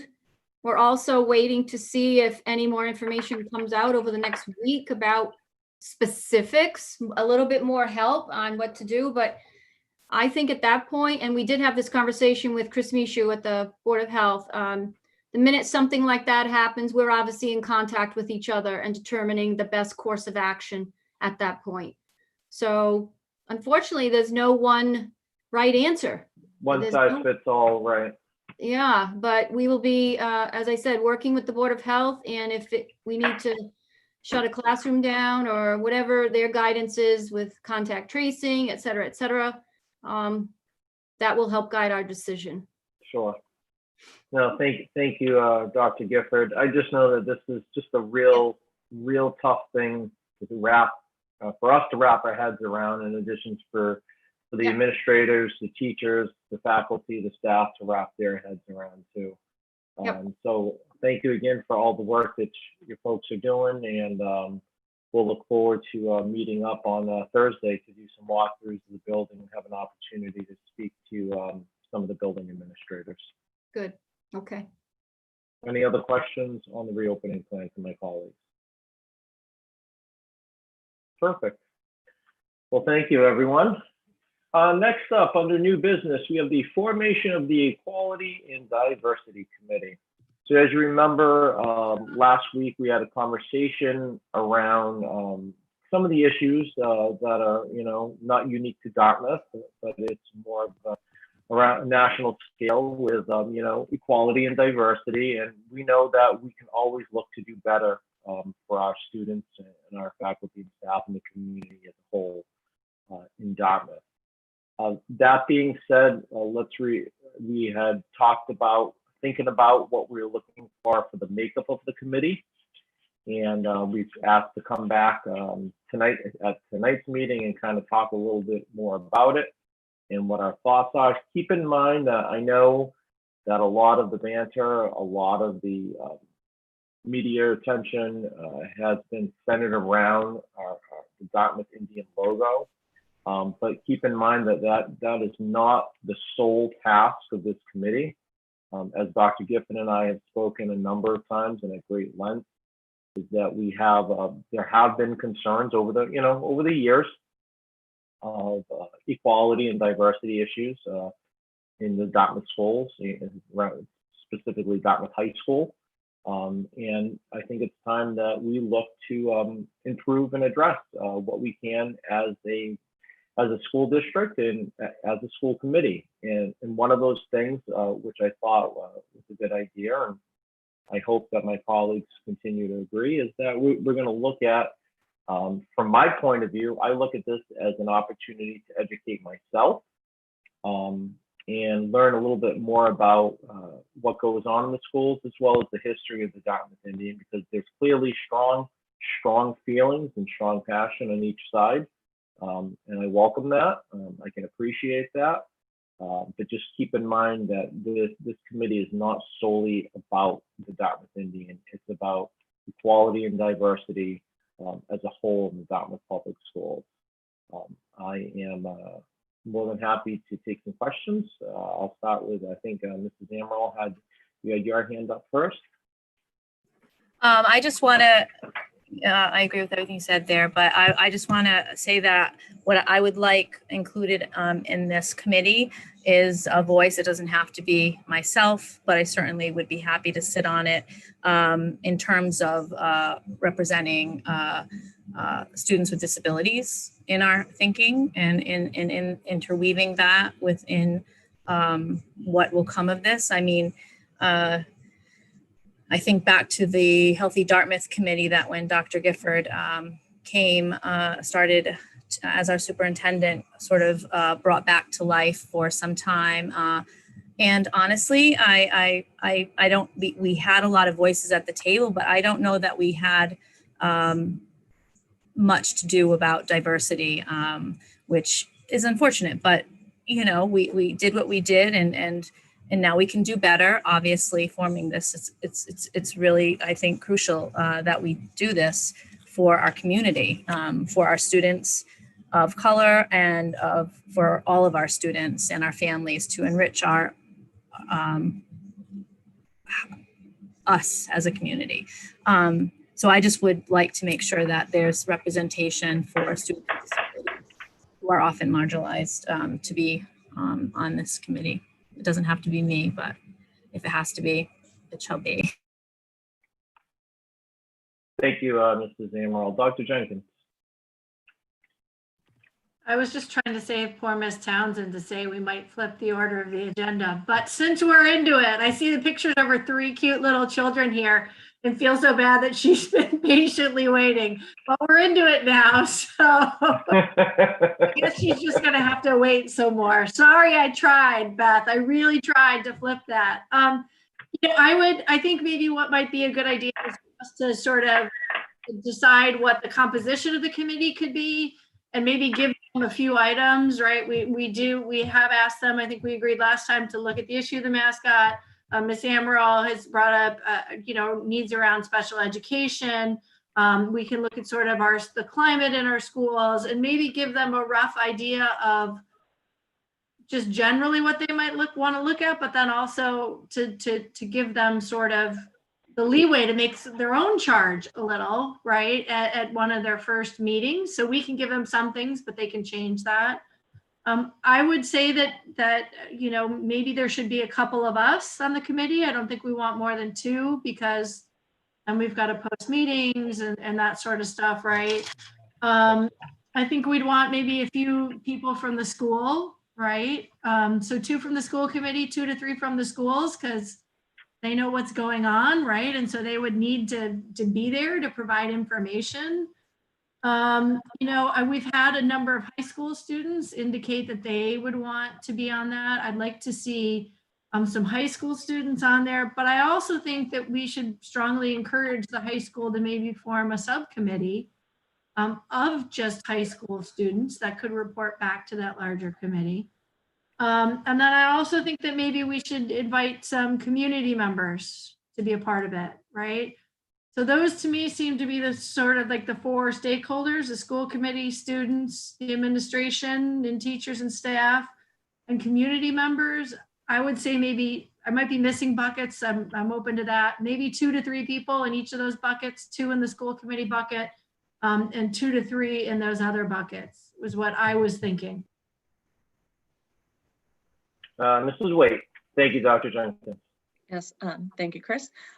Just to add on to that, I just think there's been some conversations around psychologists as a possibility. So I don't know if we can find some school psychologists, one of our staff members who may be able to sit and, speak to the host of issues that, might tie into the resolutions or, issues of diversity and, self-identity and self-esteem. So I think, if we can find someone, again, from our staff, I think that would be a great contribution to the committee. That's all. Thank you. Thank you. Mr. Nunes. Thank you, Mr. Chairman. Just a couple of things. Number one, I think we've got to be careful that we don't get this committee so that it becomes unmanageable. And I say that in all seriousness. I mean, I'm not sure if you want to, keep it to 12,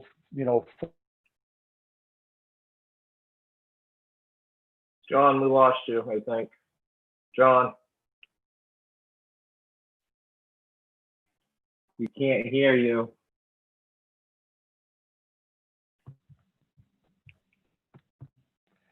Okay, am I back? You're back. Okay, sorry about that. I'm not sure where I left off. As you said that, Chris, my computer gave me an update. Seriously, I think we need, 10, 12 people, 14 at the most, because they're going to have to meet by Zoom, and it's going to be very difficult to do that type of deal. I mean, I think this is almost like a regular committee, so somebody may have to, I know we've got an acting town clerk, but, is this one of those that there are going to have to be, agendas posted and that type of deal? And, Well, if we have 2 school committee members on, it could theoretically be a subcommittee of the school committee. So it has to be posted and that type of deal. So I just get so concerned with that. And personally, I think you got to make it sure it's fair and equal. And I, for one, would just like to see just Dartmouth residents on this committee. Okay. So that's my 2 cents. Can I we might make an exception for school employees? Right, Yeah. to Mary's point, it might be someone working for the school. I 100% agree with you with that exception. I'm good with a school employee that lives out of town. I'm good with that, but Joe Smith that lives in Buzzards Bay that wants to be on this, no, if you understand what I'm saying, or lives in New Bedford. No, this is a Dartmouth issue, Dartmouth residents and personnel. That's my 2 cents. I respect that, John. Thank you. All right. So that being said, what I'm hearing is 2 school committee members. I'm calling it 2 faculty staff from the Dartmouth Public Schools, 2 high school students. I don't know if we want to, and this is a question for maybe you, Dr. Gifford, a middle school student. I don't know, or if we just keep it at the high school. But I have 2 high school students, 2 Dartmouth community members. And then I'm also thinking about either someone from your office, like administrators, and someone that can take on like a moderator role or a chairperson of the committee role. And I don't know if that's maybe one of the school committee members, but I'm just trying to keep this as diverse and as respectable as possible. So I'm thinking if around 10 people, is that reasonable to everyone? Mm-hmm. Shannon? My only concern is that, right, particularly, this is why I suggested that perhaps we ask that group to create a subcommittee of students, that the 2 students on the level committee can, because, you think Samara was talking about, I'd like to have a student, a special education student, Right. We'd like to have, students of color, right? We can talk about gender, race, sexuality, right? All of this, which we're not going to be able to do to Mr. Nunes' point, because then we'd end up with a committee of 30 and that's a train wreck. So perhaps we might create a structure where there's a couple of students on this committee, full committee, that they then go back to the high school probably, and maybe the middle school, and create some subcommittees in each of those schools that give the students and the teachers in those schools a seat at the table. Because I do think we really want to have a diverse set of viewpoints from the students in particular on this issue. And I want to make sure that they all feel that they have a seat at the table and a voice in this process, because it is their schools. So I agree that we need to keep the bigger committee sort of tight and smaller, but I would like to see us create some possibilities, particularly at the high school level, maybe the middle school level, depends on what they think, but particularly at the high school level. Sure. Gotten some applicants from the high school. These students are very passionate about a lot of these issues. And so I don't want them to say we only get 1 or 2 of you. Like, let's be inclusive with those students. Is everyone, I'm perfectly, I'm on board with that. I think that's a great idea. We have 2 student reps to the full committee, but they'll be tasked with reaching out to different members of Dartmouth High School, their students, and really trying to develop a diversified group amongst the student body. And then they can come back and report to this committee. Just to keep in mind, I know, hearing this and that, this is something that's not gonna, happen overnight. This is gonna take, to do this right. And I think we owe it to the community and owe it to the students and faculty to do this right. This is gonna take some time and some effort to make happen and really have good conversations around this, especially during a pandemic. It's not to say that we can't do it. It's just gonna take some time and it's gonna take a little extra effort. Mr. News? Yeah, Mr. Chairman, just kind of following up on Shannon's comment and idea about having high school students and such. Through you to Dr. Gifford, are we going to have, we normally have a school committee rep. Excuse me. Yeah, go ahead. No, go ahead. My dog. We normally have a, school committee rep at our meeting that gives us an update as to what is going on. And I'm just wondering if, the high school is able to get this, small cohort together and such, if, that student rep can always report back to us as to what's going on. Just a thought. Yep, sure. Yeah, that would be a good idea. Yep. Okay. Thank you, Mr. So Chairman. You're welcome. So that being said, how are we with, we have 2 faculty, but do we want to include, I think those should really be like in the classrooms, teachers, people that work directly with the students. Do we want to have an additional administrator or 2, which would bring the total up to 10? Is everyone okay with that? Yep. Okay. So if the committee's okay with this and if we can move forward, let's plan on, I don't know if we want to take a formal vote to establish this committee, and let's ask for anyone interested in serving on this committee that they send an email letter of interest to Kate. Is that all right with you, Dr. Gifford, if we send everything over, if we have people reach out to Kate Genther? Yeah, she keeps good records. I'll make that motion, Mr. Chairman. I'll second. Thank you. So we have a motion by Mr. Nunes, a second by Dr. Jenkins. So on the motion, just to clarify, this is to establish a equality and diversity committee that will be tasked with looking at these issues within the Dartmouth Public Schools to include the Dartmouth Indians. This committee will be made up of 2 school committee members, 2 faculty teaching staff, 2 high school students, 2 members of the community, and 2 administrators, building administrators, central office administrators, and that's it. Any other further discussion? Yes, Dr. Jenkins. Can I just add to sort of as a friendly amendment, your point, you did say the mascot, but they're also going to be looking at other issues. It's not just that. I just want to make the official motion reflect that it's that is one of the things. Yes, absolutely. Thank you for clarifying that. Yes, if I didn't make that clear, that yes, there's just like I think we stated earlier, there's Dartmouth is not unique. We have our own set of issues, and we're always looking to improve. And how can we do better as a school district, as a school community, and as a town? And that's to look at all types of issues across the board. Whether it's special education, whether it's race, whether it's just equality. I think it's important to know. So any other discussion on the motion? Mrs. Waite.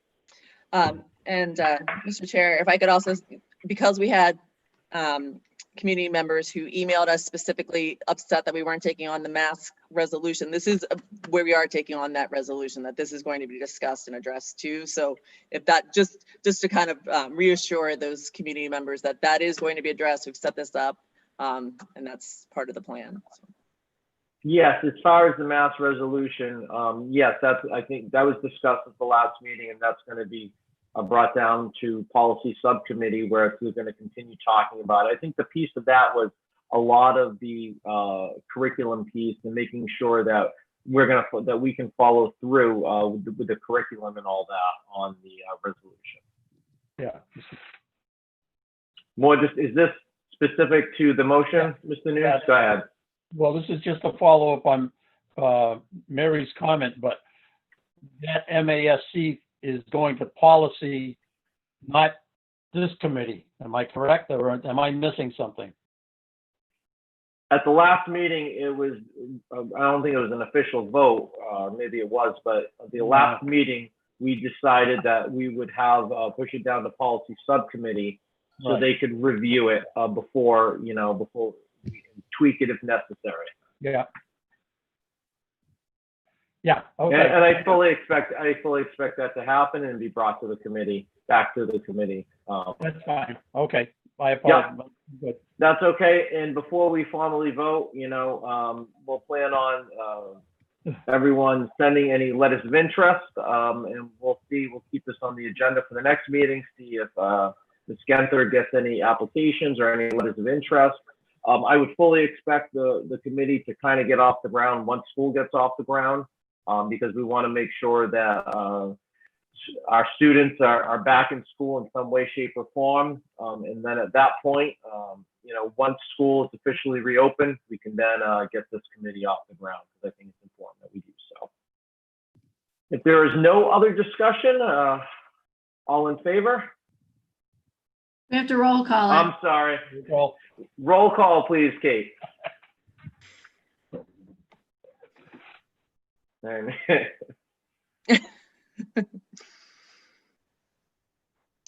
Chris Oliver, Yes. Shannon Jenkins, Yes. Kathleen Amaral, Yes. Mary Waite, Yes. John Nunes. yes. Thank you very much, Ms. Genther. Next up, under new business, report on parent survey specific to special education. Dr. Gifford? Here we go. Miss Townsend is now on. Hi, Beth. Hello, how are you? It's so nice to see Good. you on. Thank you so much for inviting me this afternoon. It's nice to see everyone on the screen. I'm going to share my screen and hopefully this works. Hold on 1 second. I'm just going to go slideshow. I just want to make sure the slideshow is up and running and then I can start. Okay. All right. Is everyone seeing it from their end? Got it. Okay, wonderful. So I have a short PowerPoint here just to highlight some of the pieces related to our special education parent survey. We did send out via email. It was a Google form that the survey was created on, where we asked a few questions to parents who have students with IEPs. The survey was conducted the same week that our district-wide parent survey was done. And I think for that reason, we were able to get quite a few responses. We were, pleased with the number of responses we received in the week that it was open. So I'm gonna see if we can just talk a little bit about the survey details.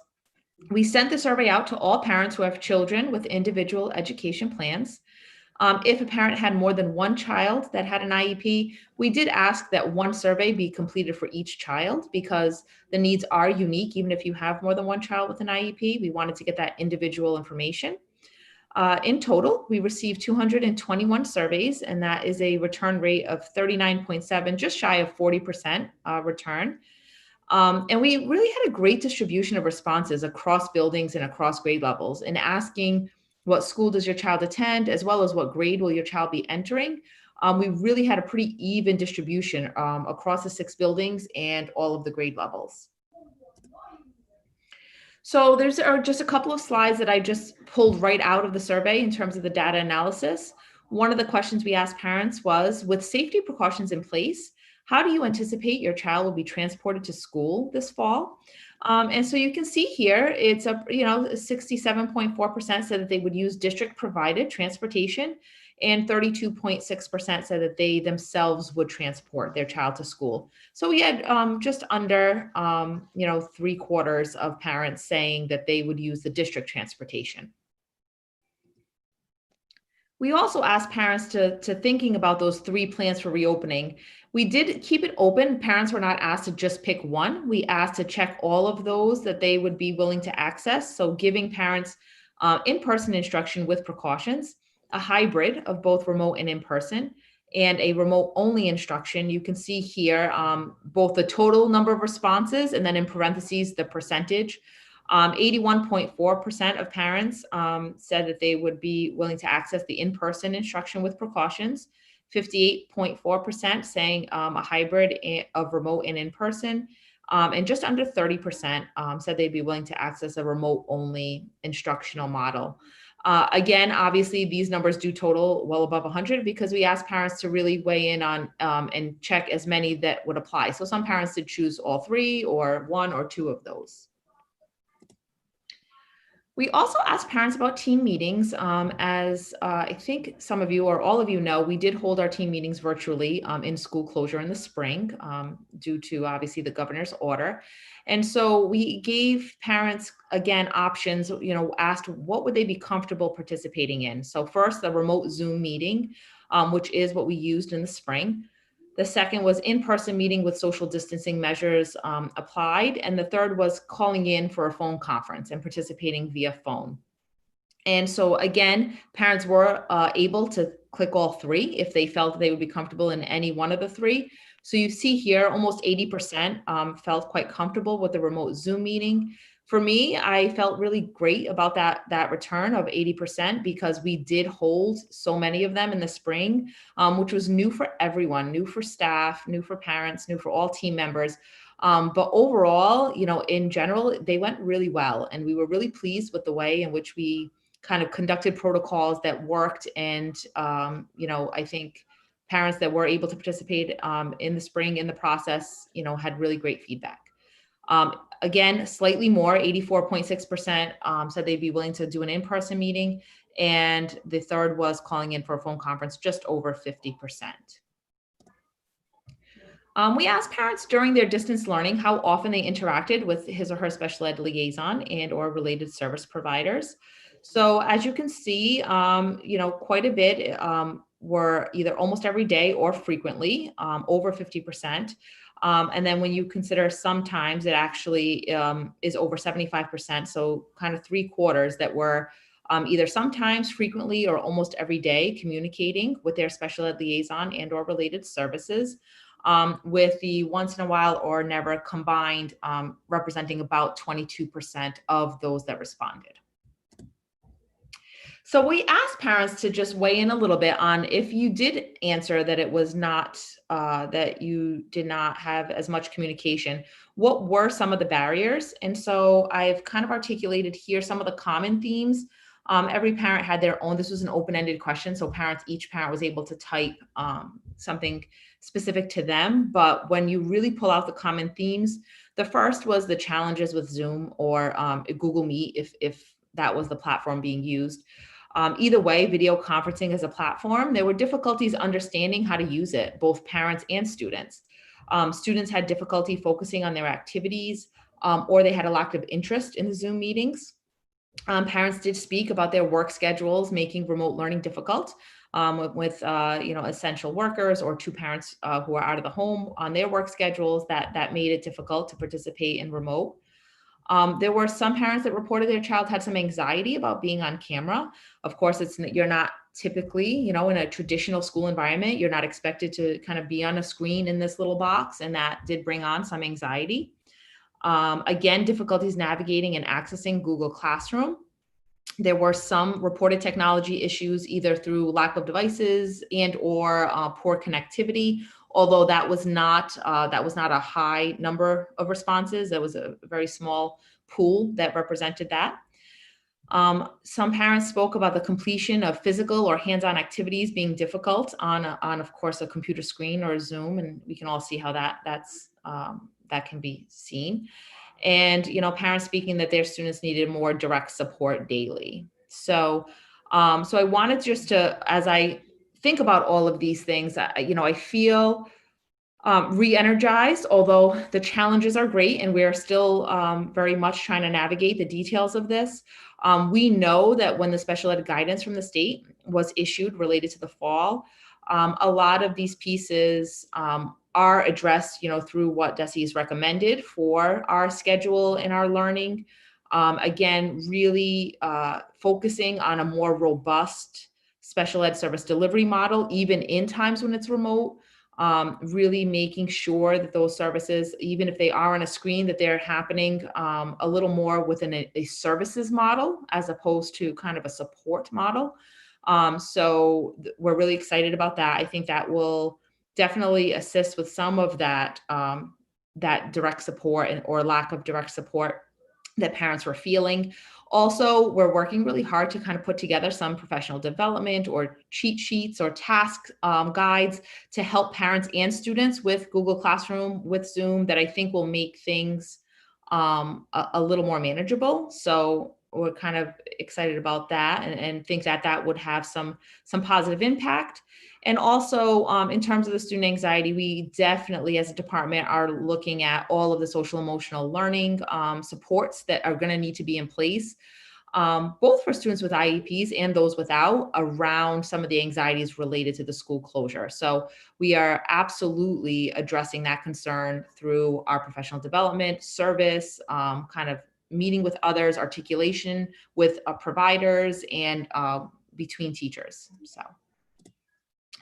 Then there was kind of the last question was more of an open-ended other consideration, so parents could really share. And so some of this is similar to the slide before, but some really good questions about how to complete remote learning in childcare, parents who their student, if there are remote days as part of their day in the fall, they would be maybe cared for by someone who doesn't have the technology access, who might not understand how to engage a student in remote learning. There was a request around students who are deaf or hard of hearing needing clear face masks, which I do want to say that is a consideration that has been ordered. I know Mr. Kiley mentioned the masks, but as part of those masks, I do want the committee to know that we have ordered those that have that clear face masks so students can read lips if they need to. Again, students having great anxiety about returning. We're really focused on that social emotional learning piece, both in our department and in the general education department, to provide whatever supports that might be necessary, because we know that's going to happen. There was a request for more structured live lessons. We hear you and we are doing that. So we hear you, parents, and yes, there will be a lot more of a structured day as it relates to special ed services in the fall. So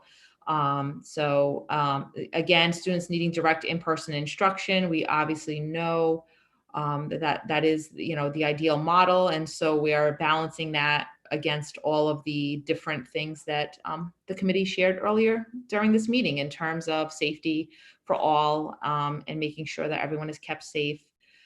There were kind of a couple of comments around students having difficulty wearing masks and or social distancing. We have accounted certainly for medical disability related needs. Students would be exempt if they, due to that, had a need to not be able to wear a mask.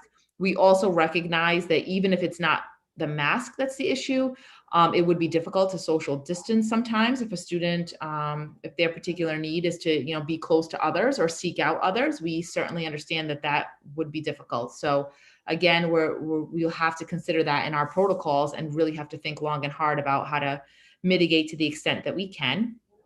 Again, there was another comment about more structured remote learning, and just a comment about ensuring thorough cleaning with the use of thorough cleaning protocols, which I know Mr. Kiley spoke a little bit about already. And I know that's a consideration that is ongoing when we consider how to ensure proper cleaning throughout. So I leave you with this quote. Early in the quarantine, as you know, I was on a maternity leave. I had a baby in January of this year. So right before I got ready to come back in April from my leave, I made a video with my children, which, you know, was kind of their own foray into technology. And so this is the quote that I had my oldest, who's 8, who has her own anxieties about, you know, returning to school and mask wearing. You know, she read it at the end of the movie. Life isn't about waiting for the storm to pass. It's about learning how to dance in the rain. And I just really love that quote.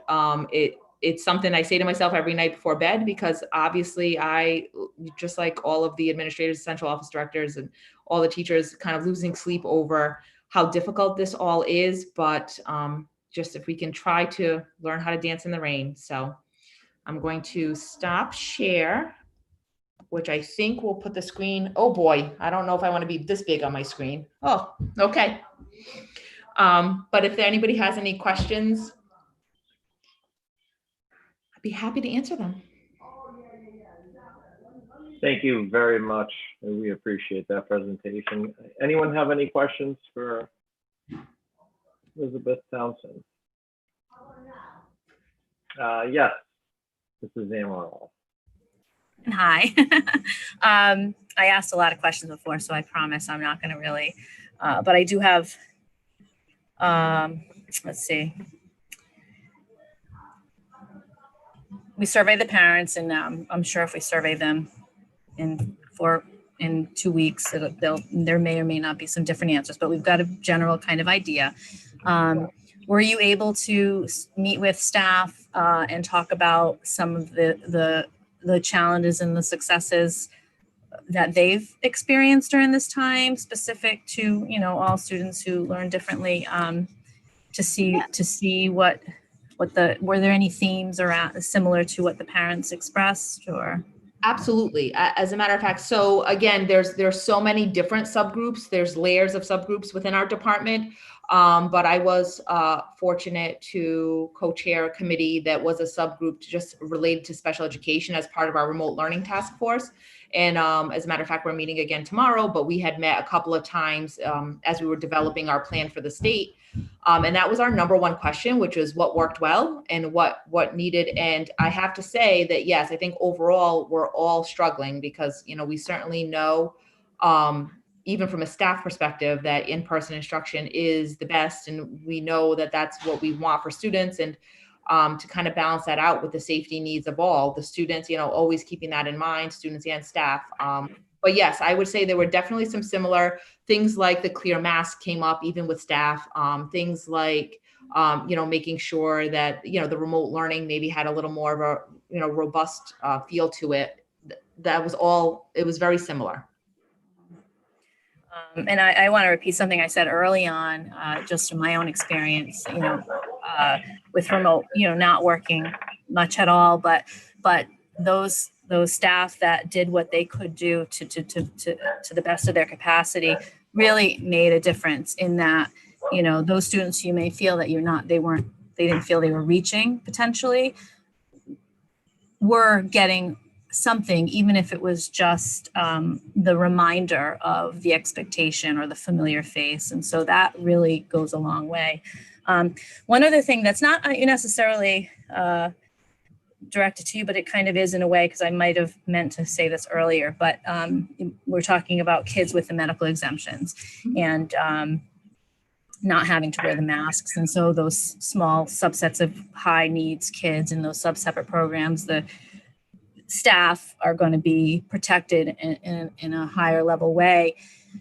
But in the return to school guidance, and I'm just so worried about kids coming back to school in general, who, you know, you've got those kids, all kids with the medical exemptions, you've got those kids in special ed with the medical exemptions, and then you've got those kids who might take 3, 4, 6 weeks to kind of get used to the being able to use it. I could speak again, my own story.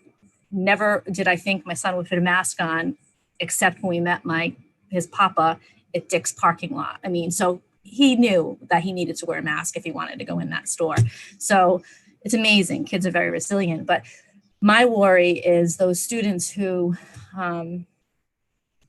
aren't able to wear it. And in the documentation, it said something about those students would be put into like online remote learning.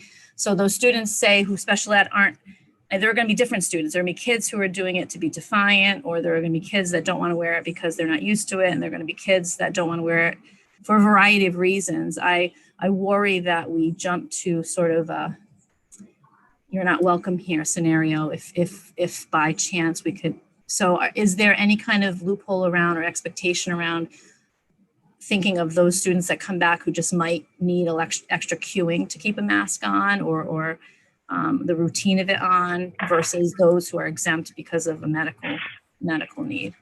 Yeah. I don't know. I just worry about kids Yeah, being Dr. punished. Gifford, I saw you unmute. Did you want to address it, or did you want? That could be. Yeah, the line about the remote learning plan was really directed to those that are just absolutely refusing, like any other discipline issue. Not Okay. the students you're talking about. We actually Okay. even had a conversation with Kyle over at Quinn today, exactly what you're saying, that they would work with those students and do what they do best at, like, especially the elementary level. Okay. So that was my Works for response, me. Kathleen, was that it's my understanding that that is not who that line was intended for at all. Okay. And we would not be, no. Okay. I think that's all I have. I'll let everybody else. Thank you, Mrs. Amaral. Dr. Jenkins? So I'll just add, and this isn't necessarily towards our students with, different needs and the medical exemptions, but to Ms. Amaral's point, our children are remarkably resilient, but they also take their cues from us. And so one of the things, right, we really need parents, I mean, this is going around on social media, but it's important to say how your students approach this is going to be largely based on how you're reacting to this. So we need, it's like really a partnership for our parents to be, I know we're not going to make everyone happy. I know we're going to make lots of people angry, but please try not to share that with your kids. Try to make them enthusiastic about what's happening. And then also, right, practice, right, to Kathleen's point, like you might be surprised with what your kids do, but practice helps, right? And so if you ask them to not wear a mask at all at home all of August, and then all of a sudden they're having to wear a mask, right? If you know there's going to be an issue, right, that's a real partnership where I think parents can help out. And, in order to do this safely, everyone's got to do their part and help out. And so I think that's really super important for us to emphasize to the community that may be watching us, that we all have to do our part to make this work. Thank you. Excellent point. Yeah, great point. Anyone else?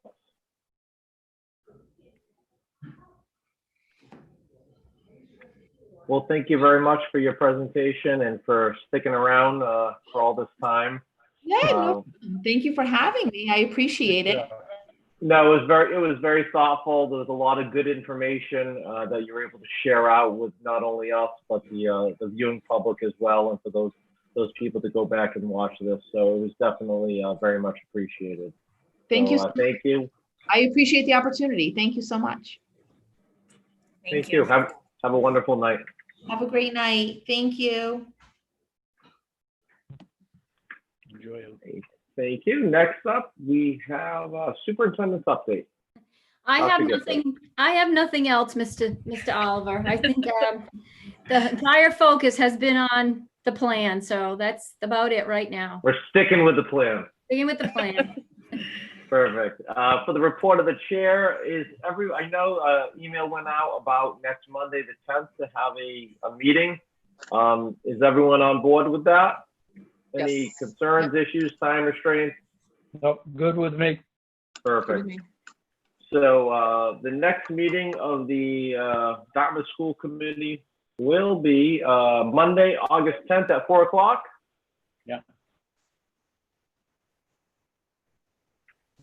Chris, Yes, Mr. Nunes. Mrs. Kathleen has her hand up. Oh, yes, Kathleen. There are more public comments. All right, perfect. We'll get to that in just a second. Yeah. I just wanted to add, if we're opening it up to everyone, I just really want to say thank you to the athletic department has been doing, Mr. Crisafulli has been running this. They've been doing the strength and conditioning outside. It's been great. They've been doing a great job of, keeping everyone informed, keeping our kids active. And so I just want to send kudos to them because it's been really well done. Great, thank you very much. I agree. Mr. Nunes? Yeah, just one quick question, Mr. Chairman. We all got, or at least I had in my email box from MASC, a whole bunch of new or updated policies or something. Is that something related to us that the policy subcommittee is going to be having to take up and look into? I'll have, Ms. Roy will be looking at those, Mr. Nunes, and seeing Yeah, if it's because- something we need to address. Yeah. Yeah, okay. Thank you. That's all I had, Mr. Chairman. Okay, I appreciate that. At this time, all right, let's go ahead and what do you have for additional comments or public comments? Ms. Genther? Eileen Pereira writes, if Dartmouth High School opts to have students go back full-time or to do the hybrid, can parents still opt for online working with DESE learning management platform for their children? We have one of 3 students with underlying health issues. Thank you very much. The next individual, Jessica Kudo, writes, good evening. I wanted to thank you all for the hard work and dedication that you exhibit each and every day. One concern that is at the forefront of our minds is the mental health of our students. How are the cohorts going to be formed? Many of our students' anxiety is, who will I be stuck with? How are cohorts being decided? Is it the location of the home, academic performance, ability? Thank you for all that you do. Next, we have, Mr. Fernandez, a backup or an additional comment. Can you please make clear that the establishment of the Equality and Diversity Committee does not mean that the school name and logo will be changed? I also had a follow-up comment from Kathleen Baldwin regarding the CARES Act monies. Dr. Gifford said it was not school specific. Can she elaborate what that means? Also, how many months of supplies do we have in stockpile? And we received an email from Heather Noyes, and she writes, can you have Dr. Gifford clarify the alternating days? Does that carry over to the next week so it isn't the same days each week for each cohort? And she gives an example of ABA week 1, BAB week 2, and so forth. Thank you. That's all I And that have. is it. Yes. Okay. Well, thank you very much, Ms. Genther. Some of those are good questions, and maybe at our next school committee meeting on the 10th, some of those will probably be discussed in further detail, and also give Dr. Gifford and her team some time to respond and also come up with maybe some answers. So that being said, let me go back to. Yeah, there's nothing else. So with that being said, our next meeting, regularly scheduled meeting of the Dartmouth School Committee is a Monday, August 10th at 4 p.m. In addition, we're going to have Ms. Genther post a meeting for us for Thursday at 1 o'clock, place to be determined, where we're going to conduct walkthroughs of the school buildings to see how ready we are for the reopening. Yeah, Mr. Chairman, a quick question Yeah. through you to either Dr. Gifford or Mr. Kiley. There's going to be no public involved in this walkthrough because of the situations in the school. Am I correct? You are correct. With all due respect to the public, they're not going to be No. able to be part of this walkthrough. Thank you. No. Ms. Genther? Would this be an emergency executive session? No. Okay. Anything else? Mr. Chairman, right, make a motion. We adjourn into executive session for the purpose of collective bargaining with union personnel. I second that. Not to return to open session. I second that.